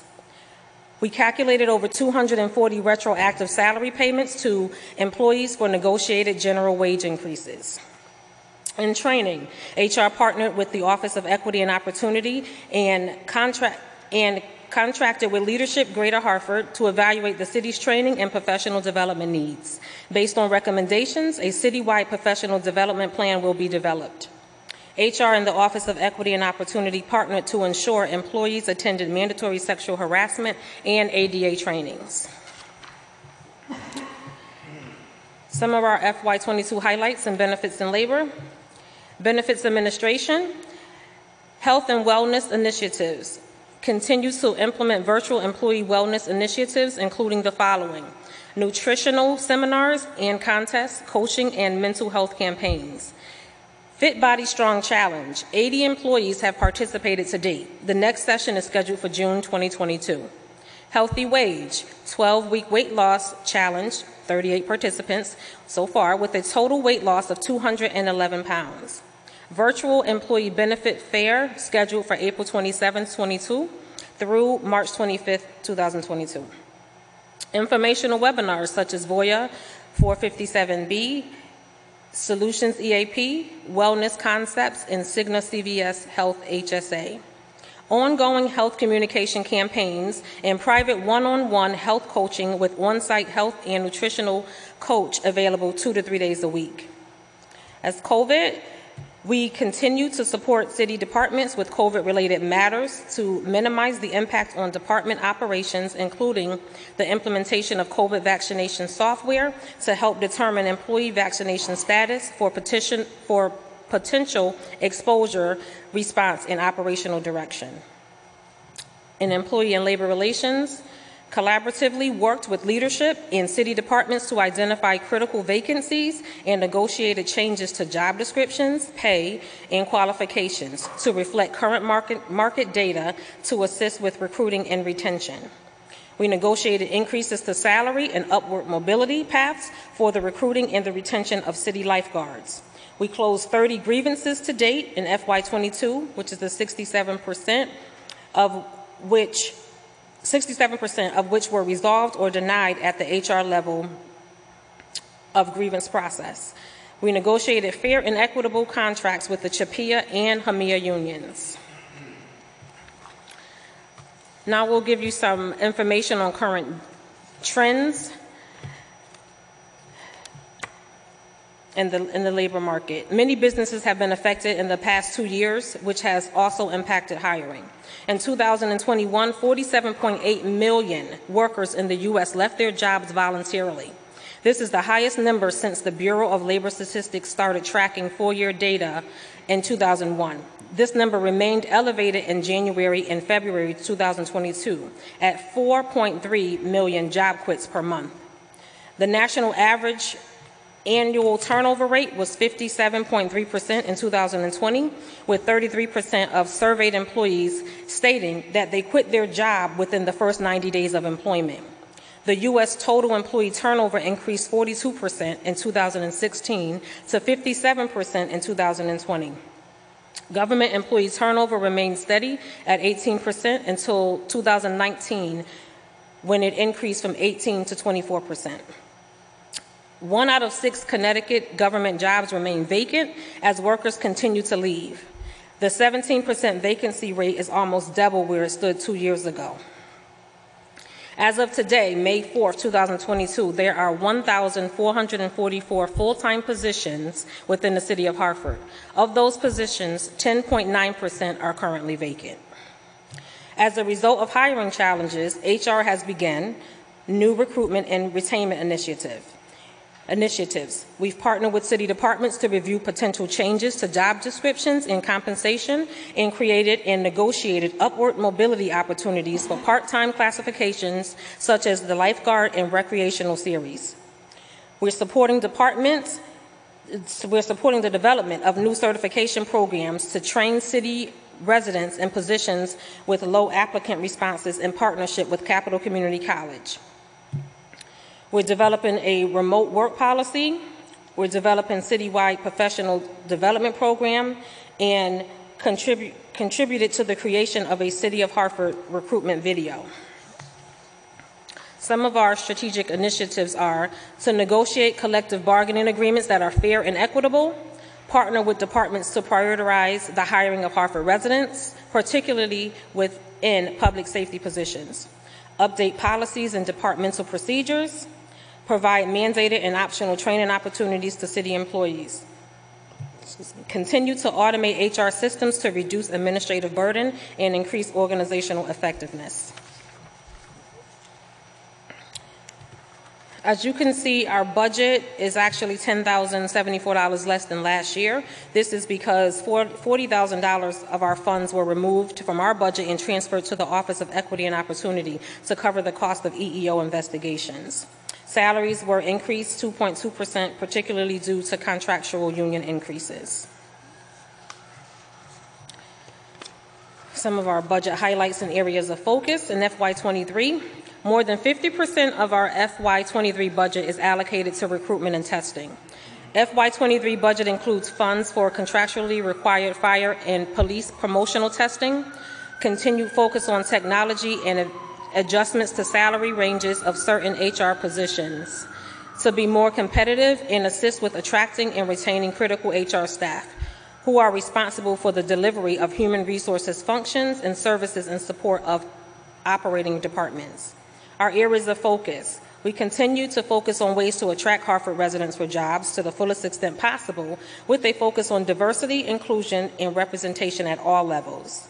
Continue to partner with city leadership and city departments to identify critical vacancies and to update or change job descriptions, salary ranges, and qualifications to assist with recruitment, retention, and succession planning and employee transitions. Continue to encourage and engage all City of Hartford employees in ongoing training opportunities, including EEOC, ADA, diversity, inclusion, and workplace sensitivity, OSHA, supervisory, reasonable drug testing, and sexual harassment training programs. Explore City of Hartford employee recognition program opportunities and more regularly recognize employees for their contributions to the city. Continue to review processes, policies, and procedures and implement additional efficiencies within HR and across the city. Continue to partner with the Office of Equity and Opportunity to support and expand current workforce diversity, inclusion, and representation initiatives, including improved collection of the City of Hartford employee EEO data. Although under Connecticut State Statute 7-460B, it is illegal to require Hartford residency for any position covered under a collective bargaining agreement, which represents 93% of the city's present workforce. We were successful in hiring 71 Hartford residents between April 2021 to March 2022. This concludes my formal presentation. However, there are 4 additional slides in our appendix that represent Hartford residency and EEO data for full-time employees as of March 31st, 2022, as well as Hartford residency and EEO data for new hires from April 1st, 21 through March 31st, 2022. I will now be happy to accept any questions that you all may have. Thank you very much for that presentation. Having spoken with my colleagues here on the dais and to those that are absent, I think we all can agree that we have a pressing issue with the Human Resources Department, and that is because of the hiring practice. I think that we need to understand exactly how does the Human Resources Department do its recruiting and then work to fill the vacancies. And another question as to why does it actually take so long to get a certain position filled,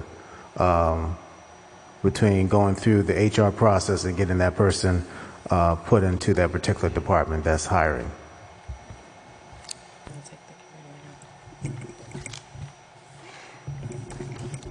Okay. So to address your first question on the hiring process. Can you come closer to the mic? Okay. Can you hear me better? Okay.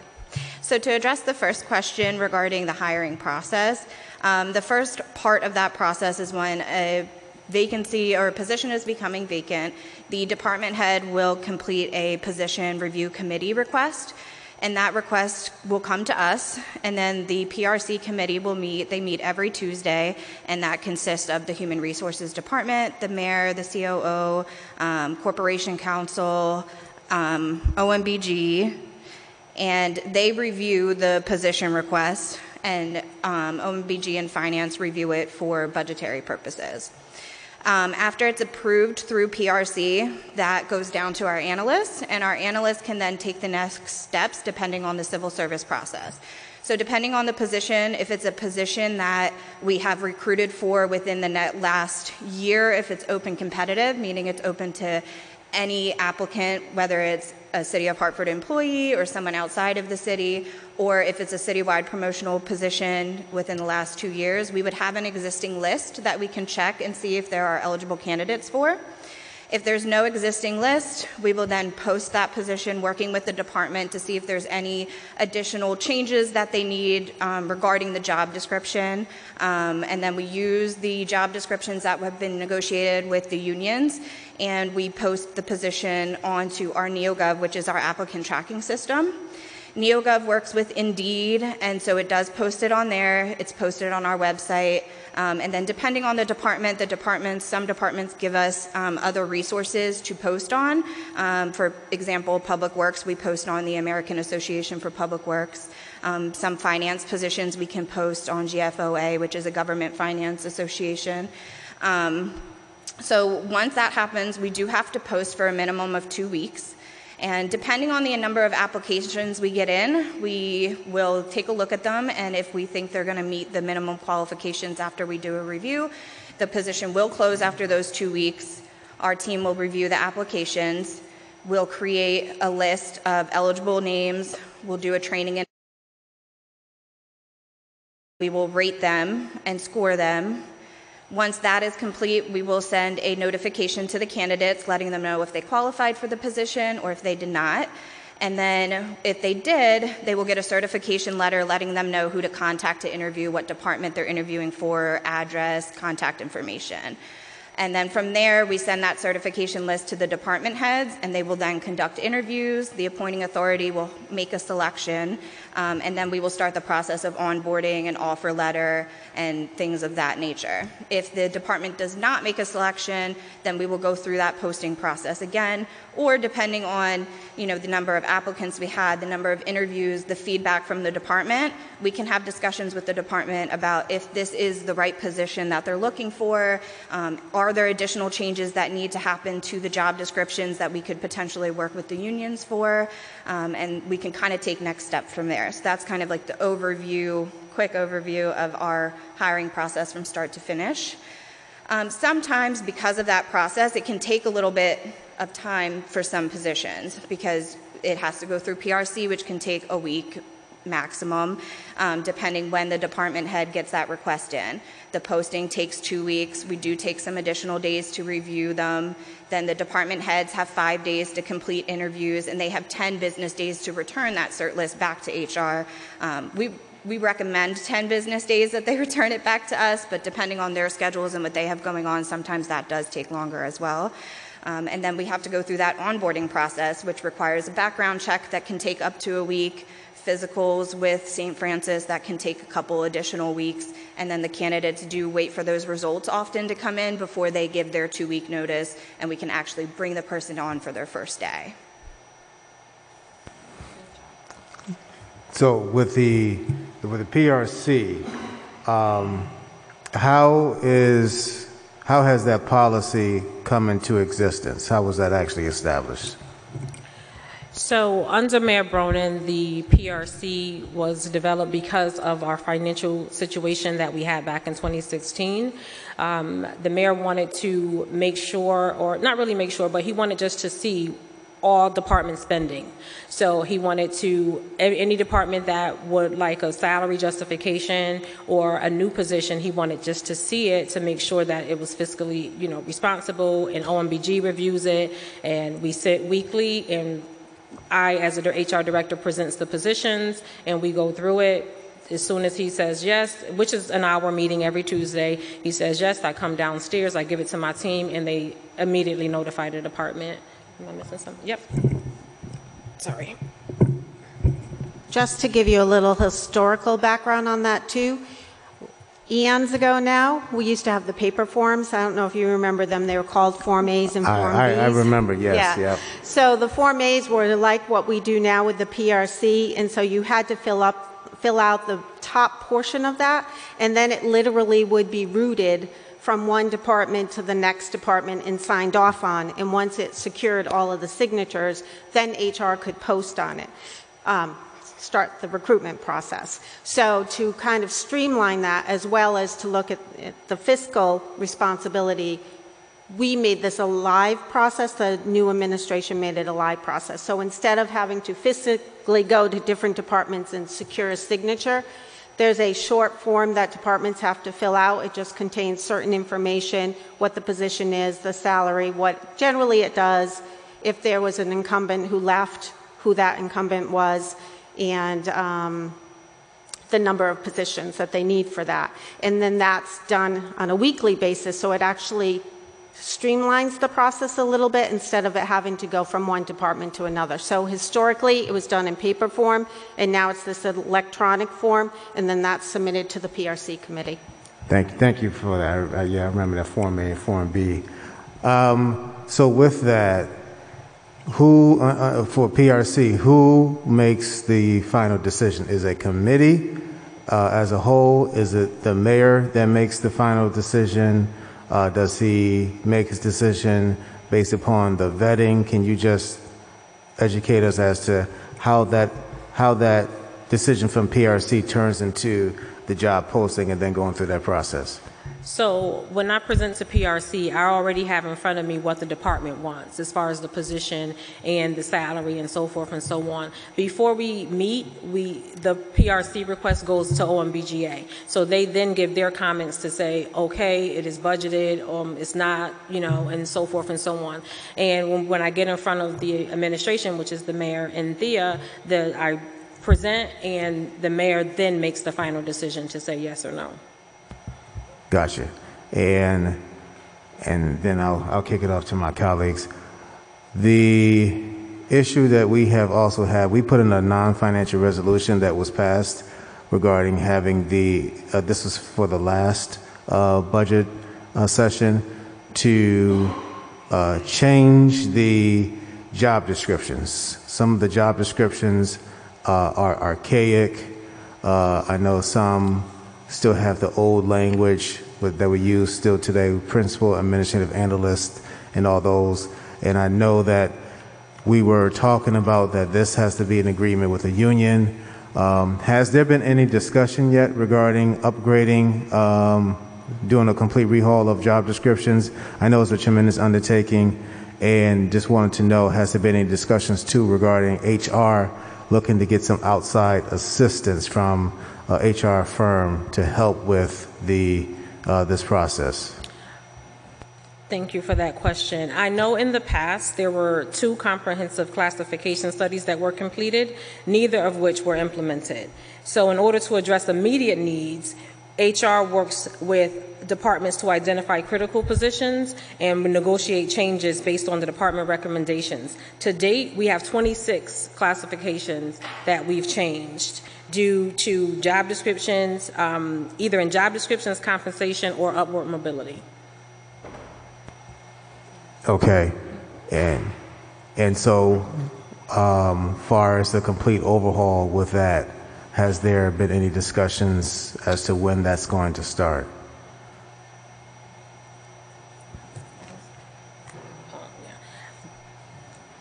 We've had discussions on it, and more recently with the council resolution that I was told about. We're I know that it's a resolution, and so you saw the resolution before it's posted?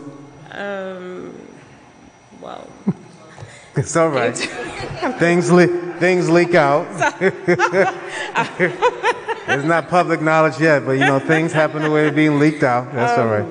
Well, I'll say this. HR is open to partnership with council on working with an outside agency for assistance with the job descriptions. We all agree that the job descriptions are antiquated and they need to be updated. One thing that we need to keep in mind is that every job that's attached to a collective bargaining agreement, the job description must be negotiated. So it is a huge task, and HR, we're ready to partnership with you all and an outside agency or anyone that will want to help with that. And just to answer your direct question, we did speak to a couple agencies, and we did talk to like CCM about possibly helping us with some of this. It didn't work out quite the way that we wanted to, but we had those discussions. As Marlene stated, we're also open to looking at it, but we had some immediate needs that needed to be addressed right away. So we started with those with the hopes to continue the path on updating those positions, targeting those that are the most immediate needs first. Okay, and I have one final question. When you do create the certification list, what is the scoring rubric? And I'm talking about from a basic standpoint of a person, whether they're a Hartford resident or not, and it might be an administrative assistant role.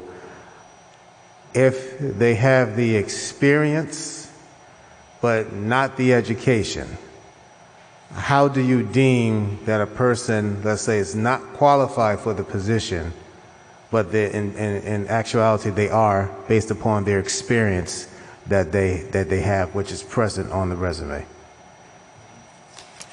So with administrative assistant, actually, that one is a little bit different, as it does have in that job description, it does have a what we call a 1-for-1, where it does require a bachelor's degree. However, we can substitute 1 year of education with 1 year of experience, relevant experience. So for administrative assistant and senior administrative assistant, they were actually just most recently changed to make sure that that was included, because we did see that as a challenge. So for those ones, we can do the equivalency, and there are a lot of positions that do have equivalencies in them. For example, DPW supervisor and superintendent, especially because of their type of work and where they come from. You know, it's a little less likely that you're going to find somebody with a bachelor's degree, and we want to be able to promote from within. So we have a 1-for-1 for those as well. But in regards to the training and experience score, what we do is it's a maximum of 100 points. And what we do is we take the relevant experience that they have provided us on their application or their resume, if they've provided that as well, and we calculate that into a score, basically. So if they have 5 years of relevant experience for administrative assistant, the minimum requirement is 1. We will take those 4 additional years, and for the first 5 years, it's 3 points per year. The next 10 years is 1 point per year. We also save room for veterans preference points, and then Hartford residents for entry-level positions get an additional 10% as well. And so that's kind of how that score is calculated. And one follow-up question. When was that job, those 2 job descriptions that you just referenced, when were they changed? They were changed in November of last year because, and I'm glad you asked that, Majority Leader, because like Pam said, we recognize the challenge in me coming from union. I'm 18 years in the union into a non-union position.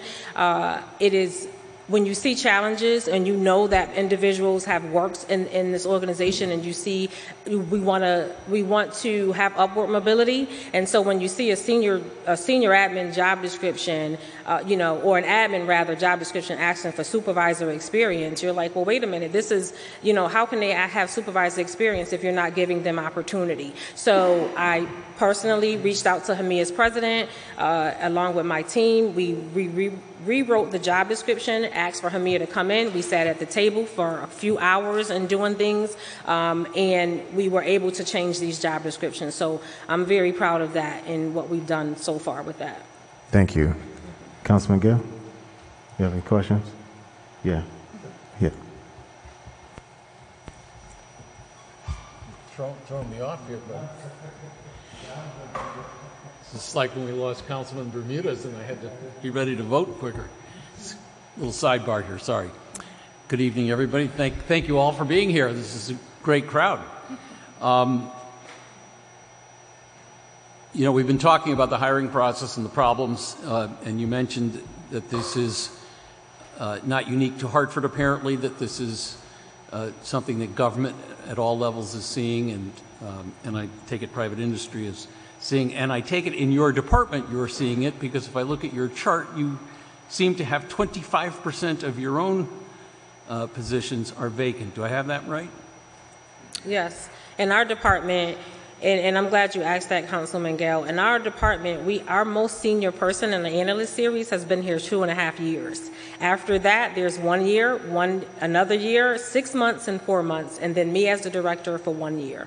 So there have been a lot of turnover in HR, and so again, like you said, it's not unique. I think it's a nationwide phenomenon, but we definitely are experiencing it in HR as well.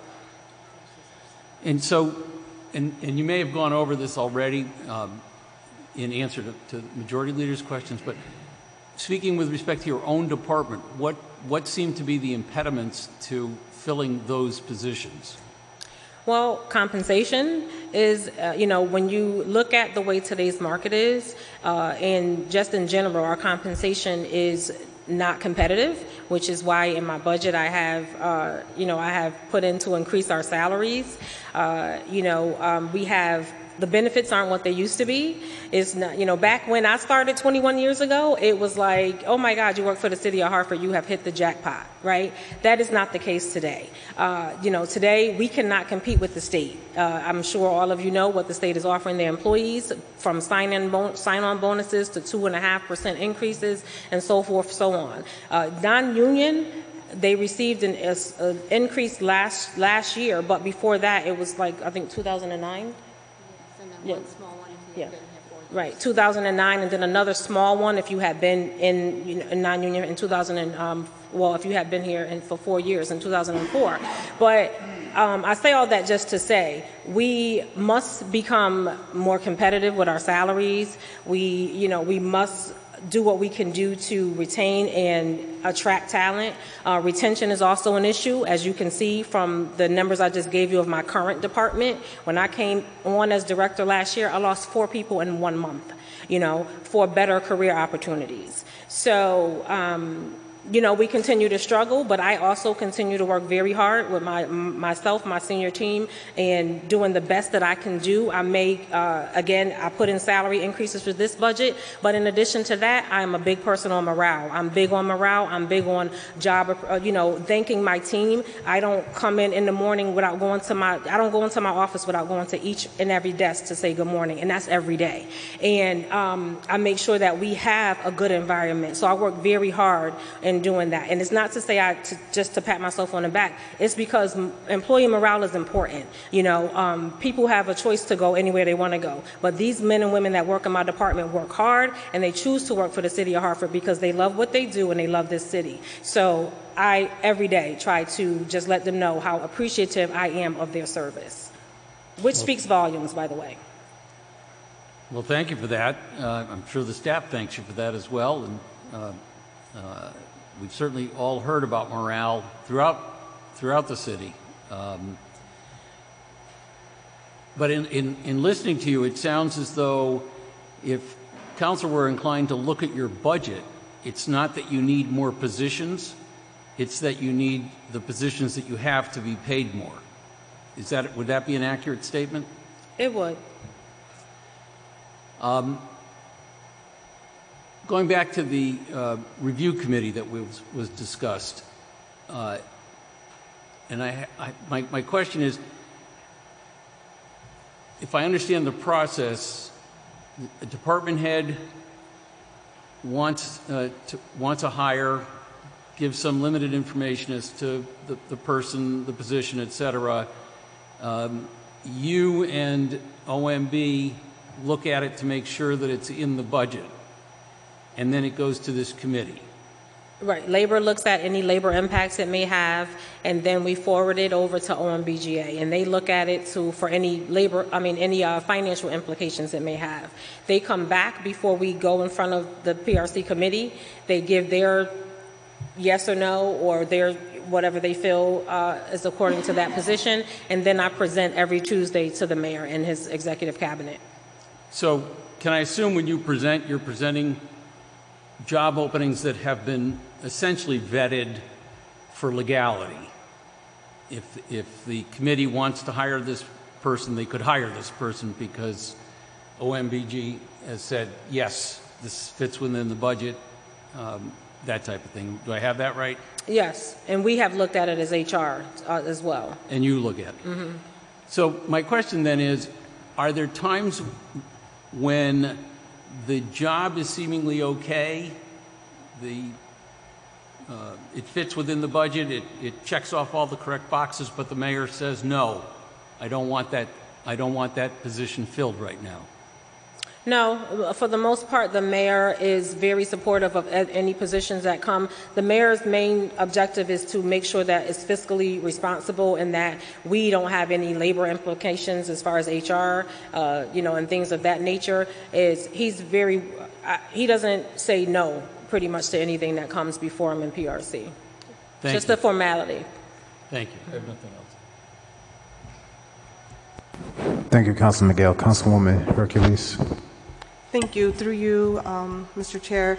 Thank you, Director Fleeting, and your team for the hard work that you do. Just really one question, because I am new to City Council and digging in all of these budgets. Your budget does seem pretty modest for the amount of work and obviously the huge responsibility that your office has. So I'm just curious how it compares to comparable cities or cities with government the size of ours, just for my knowledge in looking at this and figuring out, you know, the demands are pretty great on your department, and it is I was surprised to see how small the budget is for your department. Yes, thank you, Councilwoman Hercules, for that question. I don't have the data for other towns' budget, but I definitely can get that to you. But I definitely agree with your statement. But I'll definitely get you some data on it. Councilman Mitchell. Thank you, Mr. Chair. Thank you, Director Fleeting, and all of you for being here. You talked about morale and you talked about benefits, and I think those things kind of go hand in hand. And I say that as good benefits is like better than wages in a lot of ways. And I know that city benefits have gotten lousier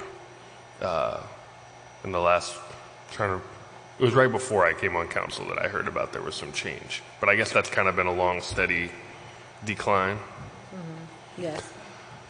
Well, let's start just with your department. What would it cost, if you can ballpark it, to make the benefits attractive enough? I'm going to let my benefits director answer that question, because I'm sorry I have no clue.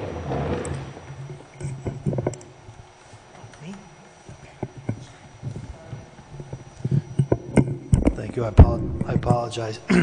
That's a very difficult question to answer. What would it cost? You are correct in regards to the retention of employees, because how does a city like Hartford, who has to go before the MARB to fight for something for their employees, and they're getting 0 pay raises, when the state of Connecticut gives 2.5 retro, 2.5 forwards, $2,500 bonuses for COVID. So we, in essence, we got shot in the foot, and our employees got shot in the foot. And in addition to that, what your question was, our benefits are eroding. I mean, no question. So back in 2017, the fire union agreed to go to a high deductible health plan. All the unions after that followed suit. So it was all because of cost-saving measures. But of course, everybody was going in that direction anyway, and we all followed suit. So looking back at the last 5 years, if you look at the benefit side of the budget hasn't increased at all. So if you're looking at 16-17, or rather 17-18, our net costs to the city were around $33 million. Today, it's around $30 million. So over 5 years, healthcare costs have increased. However, we're still flat, which is tremendous for the city of Hartford. There's a lot of things that went into it, carving out our pharmacy to a state contract, going to the state for the United Health Plan for the over 65 population, which saved us $1.5 million. A lot of that has been very helpful to the city's budget. So to say, let's go back and say, well, how much money will it take to go back? It would take tens of millions of dollars. We've really worked hard in HR to provide a comprehensive benefit program that doesn't take away from employees as much as they think it does. High deductibles were a very difficult pill to swallow. However, most employees are very attuned to it and know that they just can't go to the ER and spend $2,000 to $5,000 in one fell swoop, where they used to draw up a copay card. So I think all in all, we were very successful in helping the city reduce, or at least have a decrease to the increase on the budgetary side of the benefit programs. On the benefit side. On the pension side, that's another story.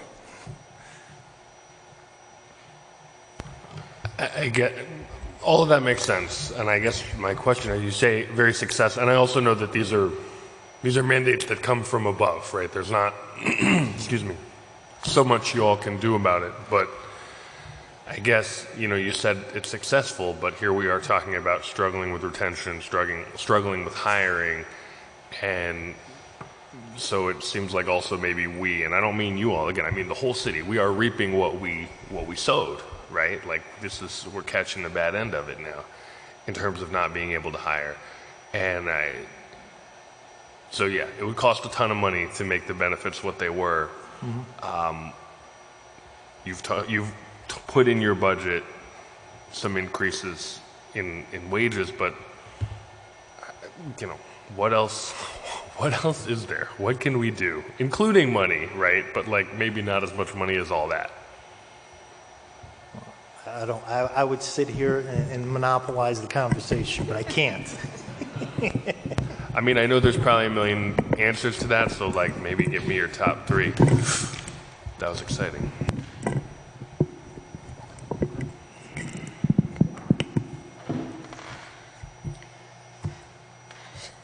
So you want to know what we can do as far as unfortunately it's not like our decision. What we can do for you also, right? Because yeah, we are the above from which the money comes. So, right. To a degree. I mean, I'm not sure on the benefit side of things if there's anything we can do. However, I know if I had a wish list, right, I would say that we can use a dedicated space for testing and conducting training. A lot of times we have to go to other venues, we have to pay the Marriott, we have to, use some of, the Board of Ed has been great in letting us use their schools for testing. We use, so if we had our own dedicated space for testing and conducting training, that would be good. A computer lab would be awesome, right? We can get Hartford residents to come in and they may not have a computer at home or be able to, or they need assistance with filling out an application online. Hey, come on over to our computer lab and we'll be more than happy to assist you, right? Equipment and things like that for testing and other things. So those are some of the things that I would love to get a check for, but that's I don't know if we could do anything about the benefits. Fair enough. On a different point, earlier when we were talking about updating the job descriptions, one of you said that you had talked to some outside consulting agencies about a description update, but it didn't work out. Can you elaborate on that a little bit?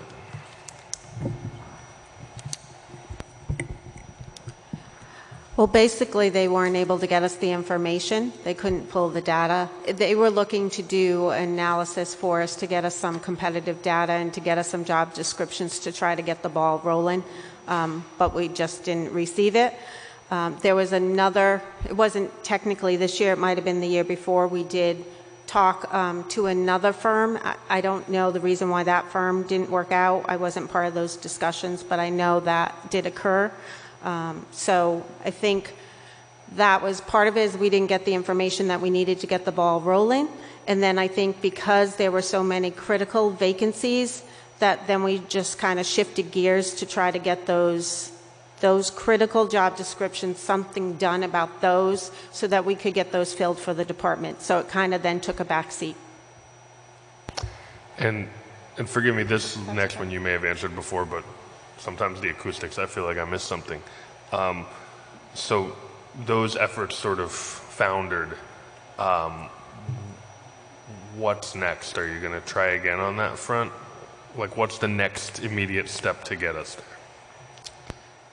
Well, do you want to take it or do you want me to? Okay. Go ahead. Sorry, just move the microphone.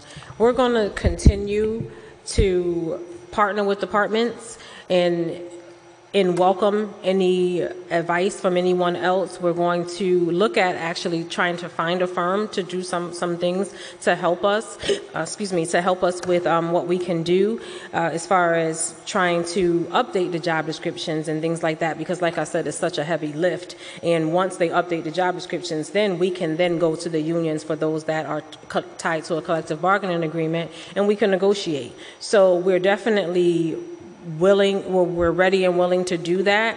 In the interim, like Deb said, we hear from departments all the time, every single day. We having a problem with this, we're having a problem with this job description, that job description. So then we immediately go in and say, like the 26 that I referenced, we immediately go in and say, okay, we got to do something right now. We can't wait for a study to be done that may take a year or 2 years for it to be actually implemented. So we take the resources that we have and we within our team, and we sit and we go to bat for departments with unions. Last question, I promise. For the ones that don't sort of pop up like that, sort of the whole rest that you're going to get to as you can, like what's the time frame for that project? Well, it's definitely on our radar as a priority. So I can't sit and give a definitive timeline. I can tell you that our time is immediate, meaning when we can get our staff, and I still have vacancies in my department, get my staff up to speed and continue the day-to-day. The day-to-day is massive on what we have to do to make sure we have employment throughout the city of Hartford, but it is high on our radar, and we will be starting doing some part of it, before December for sure, starting some part of it to the best of our ability. All right, thank you. Thank you. Thought you didn't have any questions. I have a statement, Majority Leader. You have a statement, all right. Yes, quick statement. Councilman Sanchez wants to go first? Councilman Sanchez, he has a question. All right. Well, all right. He's Just a quick statement to you. Councilman LeBron. So thank you, Director, and the entire team here. Yeah, I came deep. One of the things I want to say about council and all my colleagues up here, all 9 of us, is that we are dedicated to the city of Hartford, and we are always from a vision of the city, a vision of partnership. And so when we're up here, oftentimes it seems, or the perception is that that may not be the case. But I will say is that, piggybacking off my colleague, Councilman Mictum, is that when we're here, we're kind of a big deal, right? And so we can get things done, but I understand the quagmires of directors, right? Because you're kind of pigeoning both of those things. But I'm going to just throw in a couple more facts. The first thing is that your analysts come in at $38,000, okay? So that is equivalent to $17 an hour, okay? You're talking about shift leaders at fast food restaurants. Nothing wrong with that. Not being condescending at all. But you get what you pay for. The other thing, too, is in terms of running an effective HR team, it should be, I know they want you to go back and look at stats, but great top 10, businesses across the country, it's 1.5 to 2 to 100, okay? So right now, just using the back of the envelope math for your staff as currently constructed, we are at 0.00075. That is 0.07%. So it's an incredible challenge and bandwidth and a daunting task, coupled with the pandemic, coupled with these crazy situations, I can't even find a better word, and yet there's still the expectation. So we are here to help, and we are here to be the cheerleader for you. And when all of us are up here, best believe that we're here to say, ask us for help, and we'll deliver, because we're kind of a big deal. Thank you. Thank you so much, Councilman LeBron. I so appreciate that, and you guys are a big deal, and we appreciate your partnership. Thank you so much. Thank you, Councilman LeBron. Councilman Sanchez. Thank you, Mr. Chair. Good evening, Director Fleeting and team. Good evening. I really appreciate what Councilman Nick LeBron said, because that was going to be some of my comments. I will start off with it. I realize that my emails may have kind of confused you, maybe have you upset, but whatever it is only because I care. All right. It's concerning to me that we have 200 plus vacancies in the city of Hartford.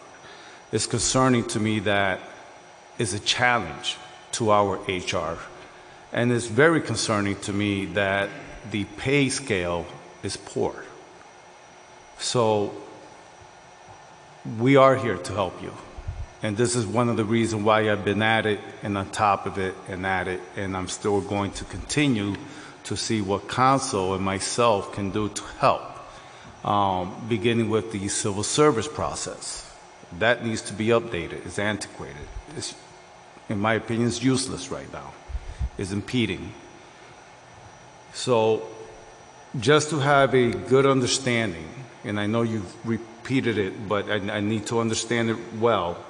If there's a vacancy in any department, you're stating that the department head will submit a request to fill in that vacancy, but also will submit what they believe is the proper job qualification, correct? Not the job qualifications. They just submit the PRC, a request. They submit a request. A request, okay. And then through that request, PRC vets it to make sure it's within the budget and everything, right? Now, at what point does the department head have the opportunity to interview and sit down to view the application?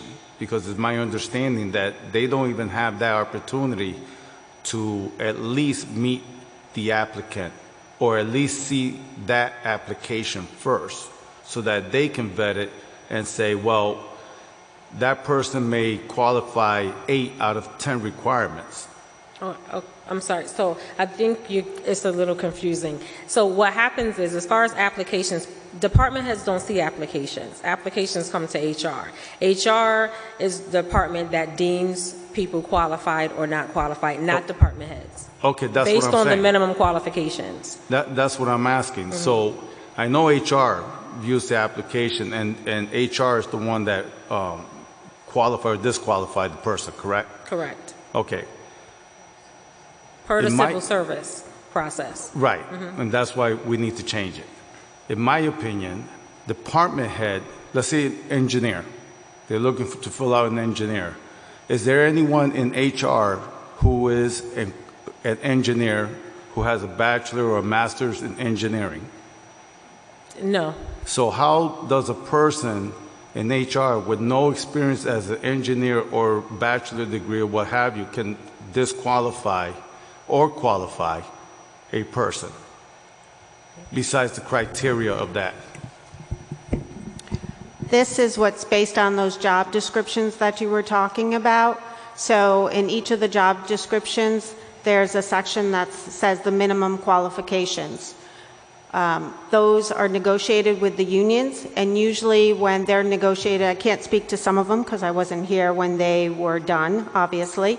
But when we do new ones, what we do is we meet with the departments and those who are the subject matter experts, and we do research, and we do, with their guidance, we work on what the minimum qualifications should be. And as Pam said, when they do the job posting and they send it out, you know, they will look at that. If changes need to be made to those minimum qualifications, then the department tells us that, and we have to go through that process. But we can't change anything in the minimum qualifications under the state statute unless we negotiate with the unions. So right now in our job descriptions, there is a minimum qualifications section, and that is what staff uses when they're reviewing the application to determine whether someone meets the minimum qualifications or not.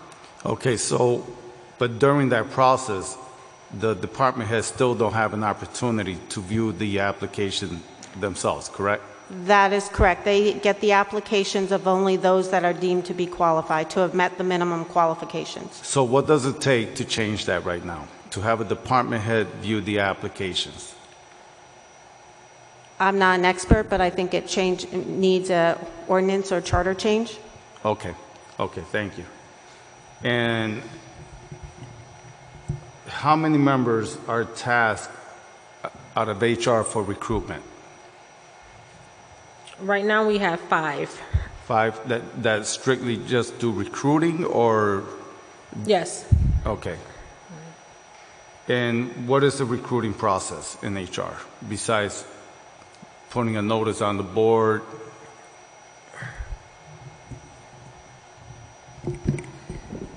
Right now, we're using the NeoGov applicant tracking system. That does work with Indeed, and then depending on what we can use within the departments, like I said, with Public Works, we do post on the Public Works Association website. We work with UConn Listserv to get those positions out. We do have a connection with UConn and their Handshake website to put that out to their graduates and their current students. And then basically anything we can get from the departments, we do try to use. We are trying our best to update our social media and try to get that out there as well. For our ES&T dispatchers, we worked with the COO's office to create a flyer to get that out to spark some interest in getting some applicants for that as well. So currently that is what we're doing. We are really trying to amp up the social media to try to get out to more people and make it a little more flashy to get their attention. Okay, thank you. And also cross-training within the HR, is that implemented? Cross-training? Sorry. Yes, cross-training. I'm a big fan of cross-training. I believe that everyone should be cross-trained.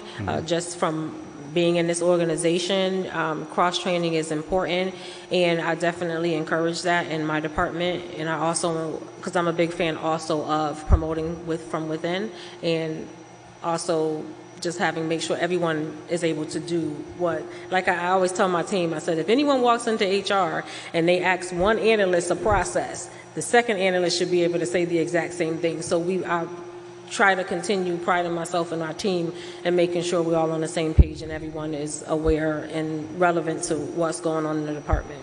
Okay, how often is the cross-training? Once a month, every week? Our analysts meet every single week. Every single week? And then educational reimbursement. Do you have that for your staff as well as other department? You said educational reimbursement? Yes. And yes. What is the amount now for reimbursement? What's the cap? It varies. It depends on what we get in.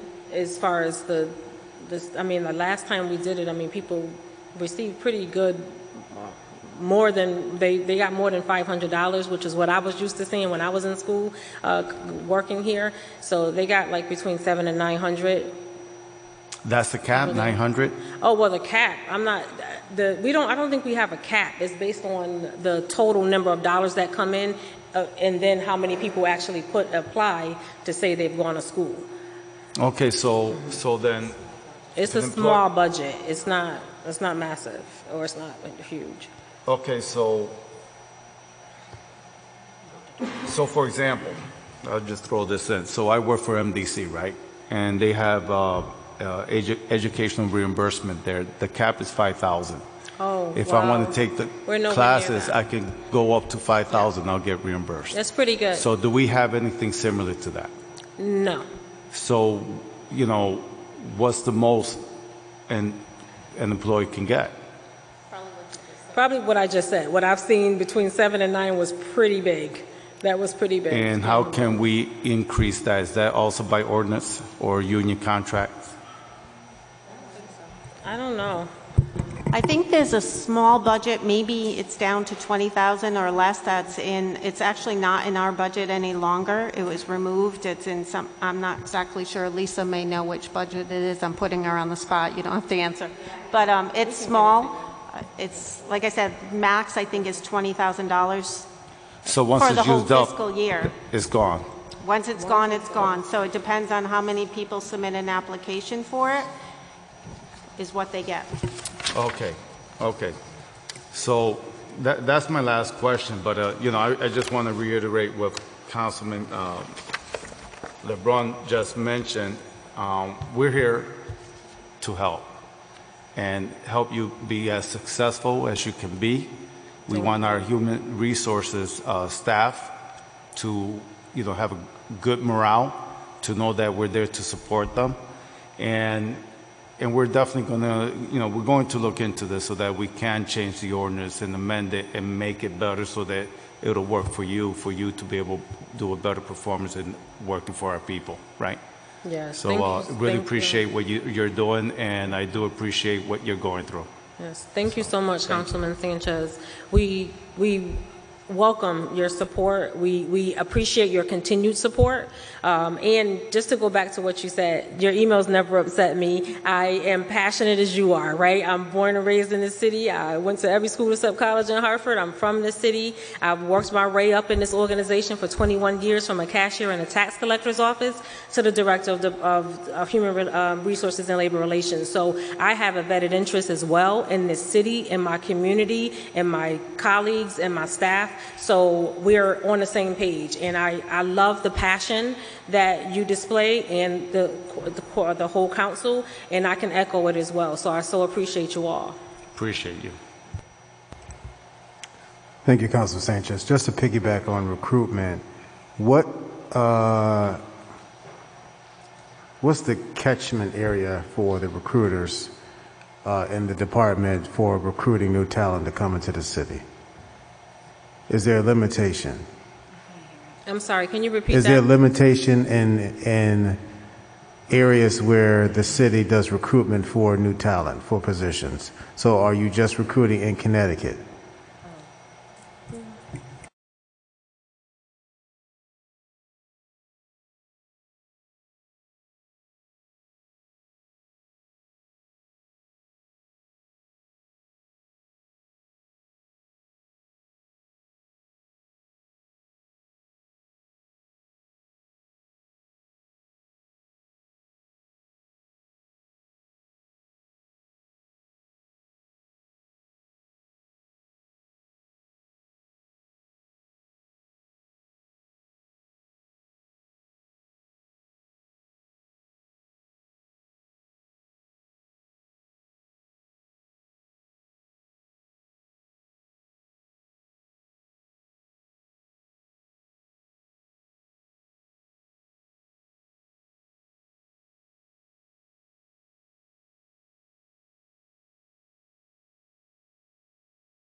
Will your department strongly consider contacting either the alumni associations that have chapters here in Hartford or in the region, or directly contacting those schools, Howard, Hampton, Virginia State, A&T, Johnson C. Smith, FAMU, Bethune-Cookman, some of those, to have these postings be sent to the student affairs office or something, whatever that department is that is in charge with getting these job postings out.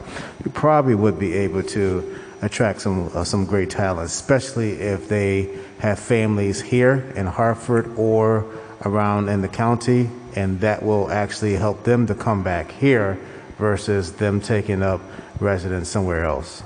Yes, thank you. Those are great suggestions, and we'll do that. We'll definitely do those. Thank you. Any other questions from my colleagues? Seeing none, thank you very much. You all did a terrific job. Thank you for your work. Have a good night. And I do commend you for having your entire department here tonight.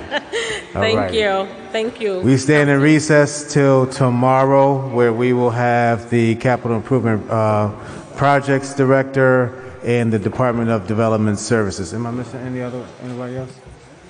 DDS and CIP? Yeah. Have a good evening.